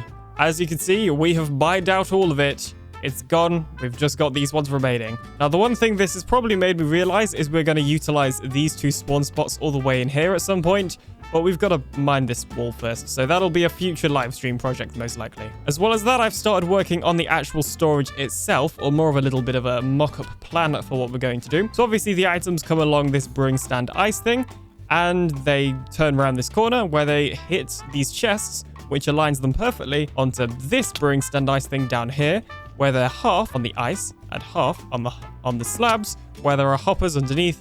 This will go into a pretty simple item filter system so that all the drops from this farm are being filtered. To give you a demonstration, I'm going to put 3 pieces of polished blackstone bricks into the system. They're going to get dispensed, go along the ice road like this. Okay, I just picked up 2 of them, but that one falls down there and gets aligned by the chests and then falls down the rest of the way. Likewise, the one that's over here just gets sent out straight in this direction and does the same. And as you can see, all of those ended up in the last chest. It's been a few days since the last time I recorded anything for this video, and I have certainly been busy. First of all, I did an absolute ton of spawn proofing. AlienBot has also been doing a ton of AFKing, and we have in total 64 plus 2 with a skeleton skulls. We also have an absolute ton of bones, as you can see, a pretty decent amount of coal, and a pretty decent amount of blaze rods as well. Now, one thing I would like to highlight is that the fortress farm we built in the previous episode is, of course, going to be way efficient, and that is intentional. The whole reason we're building a second fortress farm here is purely so I can AFK at this fortress farm, whilst also at the Froglight farm and any other farms we build in this area. The goal was not to make a fortress farm that was better than the previous one. It also means I can AFK at this one, and Moss can AFK at the one we built last episode, and we could get even more with the skeleton skulls. And maybe we'll go for a little bit of a beacon record. You know, we'll see, you know? Now, you may notice that the storage system has moved. That is actually due to the direction thing I was talking about. So now everything is facing the right direction. These all move properly because I kind of forgot that these ice road things are extremely directional. It's quite annoying. So the next farm I want to construct is a piglin bartering farm. Now, originally I was just going to do 5 little piglins and call it a day, but then it occurred to me that the more piglins we have in this area, the more of the mob cap it's going to take up for the fortress farm. So ideally, we only want to use 1 piglin. So for us to only have 1 piglin in this place, we are going to make the most of a reasonably old bug. In fact, I'm pretty sure this bug has existed basically ever since piglins were added, but on Bedrock Edition, if you give a piglin some gold and then move a gold block with a piston, as you just saw then, it makes them instantly give their bartering item. Literally, gold, piston, boom. We now have some obsidian. So all that was left to do was to design a farm with this mechanic. And I tried. I really did try to design a farm with this mechanic. You see, it's not a super straightforward process because you get so many items from a single piglin with this bug. You have to build a pretty huge sorting system to actually be able to sort all those items. And that's when me and my live stream chat had a good idea. I should just build slack lizards instead. He literally has a tutorial on this thing. It's insane. Let me go show you it in a world download. So this thing literally eats through gold. As you can see, if I turn it on, I've put an absolute ton of gold in this chest here, and it is just absolutely eating through all of it and getting so many items. We're definitely going to need to build a gold farm at some point. I mean, just look at this. I don't even need this many items. And of course, to manage all of those items, you have to have a pretty insane storage system, and Slack has even added some shulker box loaders onto this thing because of how many items he's getting from it. It's pretty insane, honestly. It's pretty insane. So in terms of where we're putting this farm, because it's using the same brewing stand ice mechanics, we need to actually have it the same orientation as this sorting system. So I'm thinking we just put it like right next to the fortress farm, like underneath. I'm not sure if we'll have enough space, so we might have to move it back a little bit. Basically, somewhere around here, I think, is where we're going to put this farm. So I'll make sure to leave a link to the tutorial in the description, but conveniently Slack has left a full materials list on this farm, which is pretty great. Don't forget to like Slack's tutorial and subscribe to him as well. He is another great Bedrock creator here on Truly Bedrock. And I believe I now have all of the materials I need. In fact, I even have a couple of extra ones. It turns out this farm is actually really quite cheap, which is very good news. So I guess it's time to get building this thing. I was originally going to record it as a time-lapse, but unfortunately the tool that we use for time-lapses here on Truly Bedrock needs updating. So, no time-lapse, I guess. Now, of course, one thing you need for a piglin bartering farm is a piglin. I managed to get this guy on my stream, so here's the entertaining clips of how that actually happened.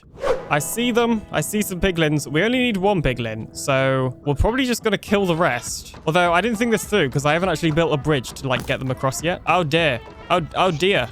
No, go away. Okay, so ideally we'd get a piglin that doesn't have a crossbow, so it can't shoot us. I accidentally shot one of them. I don't really want one low damage, because otherwise I'll accidentally shoot it, and that really will not be ideal. Okay, that one's distracted. Okay, here's the thing, right? I didn't build a bridge to get it across. Okay, I'm just going to mine some blocks here, and then we'll build a bridge across, and hopefully nothing will go wrong. I mean, when does things ever go wrong? Nothing ever goes wrong, okay? A few moments later. Oh no, I've killed the piglin. Oh no. I needed you. Okay, a fresh batch of piglins have spawned. Let's see if we can get at least one of these over there without dying. I also just thought there's a big drop, so I actually have no clue how we're going to get these down here. I'm sure a plan will present itself in good time. Oh, dear. Oh, dear. Oh, dear. No, don't. No!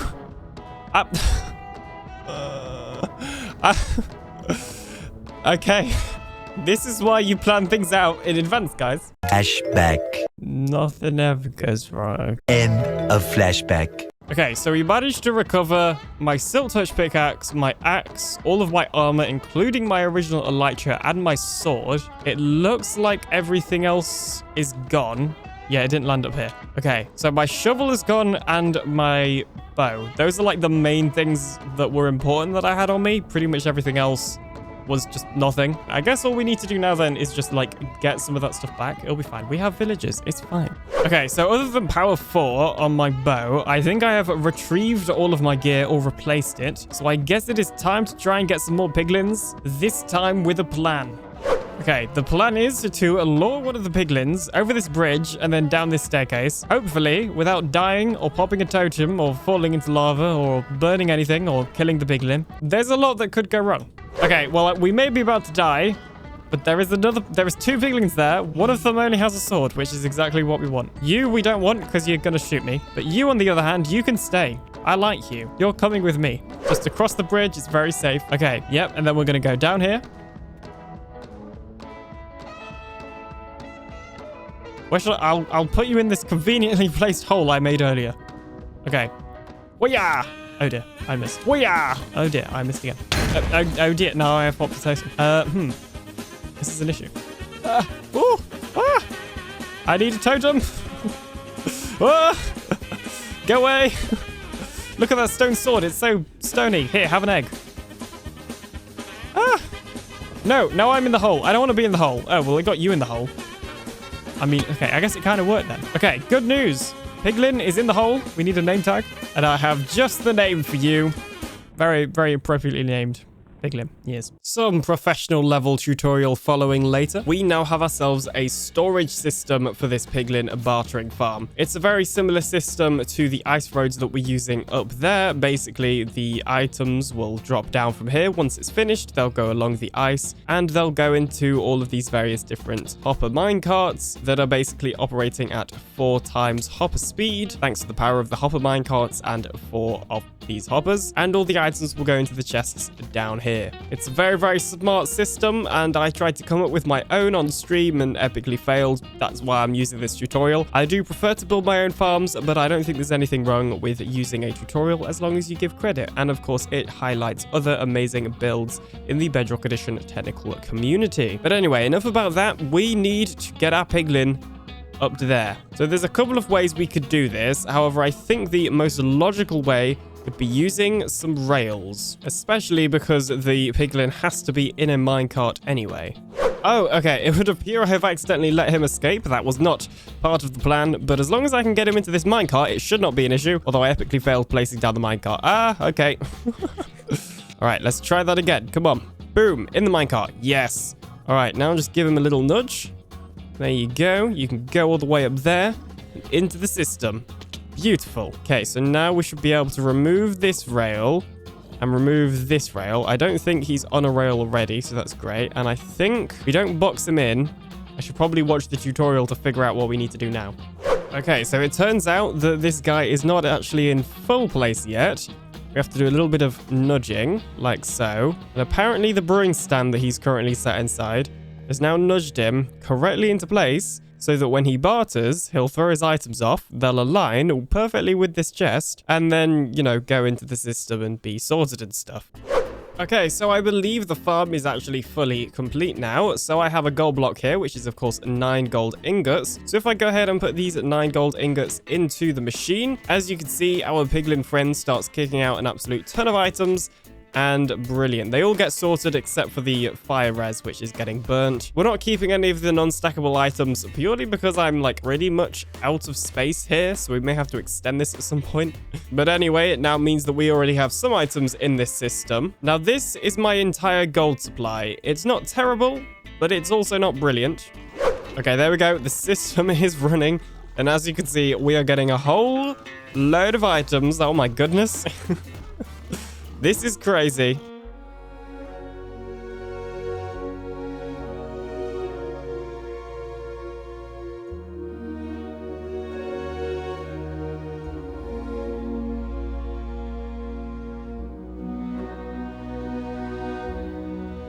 So the third and final farm I want to build in here for now is going to be a basalt farm. I don't think I've ever built a basalt farm before, so it's once again time to head to the testing world. So some time in the testing world later, and I believe this is all I need to create a basalt farm. It's incredibly simple. It just has one redstone clock, and then you can see the sticky pistons are pushing up the basalt and then along to the area where the player will be able to mine them. The reason that we're pushing them away is because you of course need lava to create basalt, so we're pushing them away from the lava so the basalt doesn't get burnt once it gets mined. So let's show you this thing in action.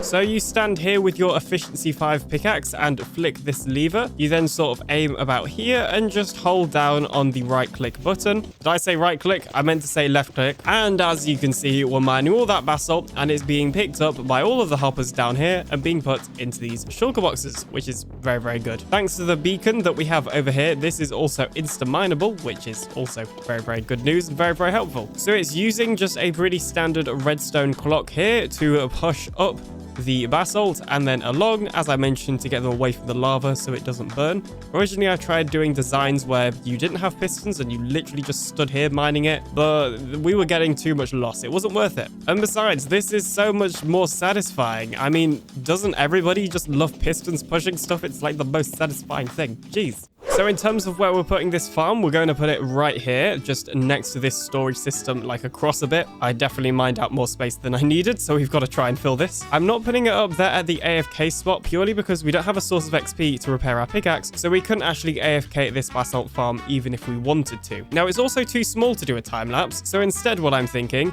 is we do a little bit of a speed run. They're still popular, right? So I'm going to speed run building this farm. I already have all of the resources right here, and I have an image of the farm on my second screen so I can see it and stuff, but I'm pretty sure I could build this off by heart, honestly. Although I have just noticed I am missing some stairs. Hang on a minute. Trying to sabotage myself before I've even begun. Jeez. Also, I have no clue why I have an anvil in here. I prepared these resources very late at night, which also has now made me slightly panicked that I've missed something else, but that's fine, I guess.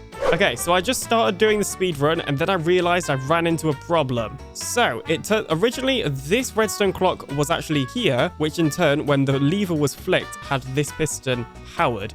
So I'm actually going to get rid of all this and redo the speedrun because I had to change the design by basically moving the redstone clock one block back, which then meant I didn't have enough redstone. So we're not going to count that speedrun attempt. I'm going to do another speedrun attempt, okay?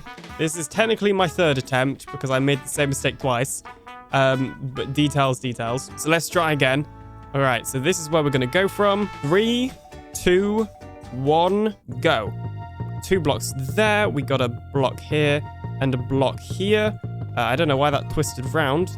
That did. Oh, jeez. It's because I'm building it one block too. one block too low. Okay. Boop, boop. And then we're going to go do, do, and do. Like so. Don't question why I am making sounds. It is just a normal thing that I do, okay? That needs to go there. And... oh, no, I've got these actually the wrong way round. It needs to go... Where's the redstone torch? Okay, oh, geez. This isn't going to be a very good time, I don't think. That there. Why did I decide to do redstone on camera? Jeez. 1, 2, 3, 4, 5. And then there should be an extra one for 6. Like so. Wait, no, I did have it right. Hang on. Oh, no, I built this redstone line the wrong way round. Oh, jeez. Oh, no. It's not going very well, guys. I will be honest. Okay. 1, 2, 3, 4, 5, 6. Yep. There we go. Like that. Like this. And then like this. We put the pistons down here. And these are the pistons that are going to push up the soul sand, which pushes up the basalt. Like so. Yeah. Okay. Let's see. Let's add in the lava. So we have orange glass right here. And then on the edge as well. And then finally some right here. Like so. And then that's where the lava is going to be. 1, 2, 3, 4. Why do I only have 4 buckets of lava? 5. Oh, geez, I missed the chests as well. I didn't even have all the stuff. Oh, this is not a very good speed run. And actually, before we add the lava, we should probably add in the ice so that it will form, you know, the actual basalt and not just leak everywhere. So there we go. Let's add the blue ice. There we go. Boom, boom, boom. Okay, and now if we add in the lava, it should create some basalt. Beautiful. Okay, and then we need to place one filler block right there. And then our obsidian right here, just to stop it from pushing up too high. A temporary block. And then this is where we get our regular pistons. We go like this. Nope. Oh, geez. Wrong place. There we go. Jeez. Okay, and then this, we should be able to get a redstone dust from here and just go along these pistons like so. And then, hopefully, I think it may just actually work. Although, why is... Okay, we are missing a piece of redstone dust right here. And this is the wrong direction. Oops. Nope. Set up that delay. Jeez. There we go. Okay, it's not working. Why is... It's not working because this is missing a piece of redstone dust. There we go. Okay, nice. Now it's working. The basalt generator is working. But we need to fill in the obsidian. Okay. There we go. Get rid of that basalt. Okay, and then we're going to have some chests right here. And these are going to filter down all of the basalt like so. So we have our first row of chests right here. And then our second row right here. And then originally, I had some shulker boxes here. But from now, we're just going to put some temporary chests until I have a chance to put some shulker boxes. Replace that slab. And I believe...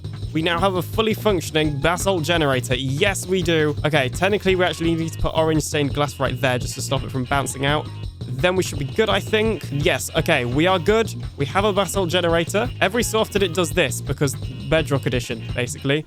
But it is fully functioning. We just need to turn it off and on again. Jeez. Then I found out that the piglin had somehow fallen out of its area and had actually suffocated in the block. So I went ahead and replaced the piglin, but it was a pretty boring process because I didn't die. And you guys only seem to like watching me die. So I decided I'd just shorten it by doing a voiceover, which is what this is right now. You're welcome. So I guess the final thing we need to do is decorate this place, but that is not a video project, and this place has already taken me like 3 weeks to make. This video has been delayed enough, so if you want to see me construct the actual decoration of this nether farming area, then you'll have to check out my live streams over on Twitch or here on this very YouTube channel where I'll be streaming the decoration of this place. If you have enjoyed the video, do make sure to subscribe and leave a like as it really does help me out, and even consider supporting me on Patreon or YouTube membership. I recently updated my perks so that they're all the same no matter how much you pay. So it'd be really appreciated if you're feeling a little bit generous and have something to spare to throw it my way. But otherwise, I'll see you in the next video coming very, very soon. Bye-bye.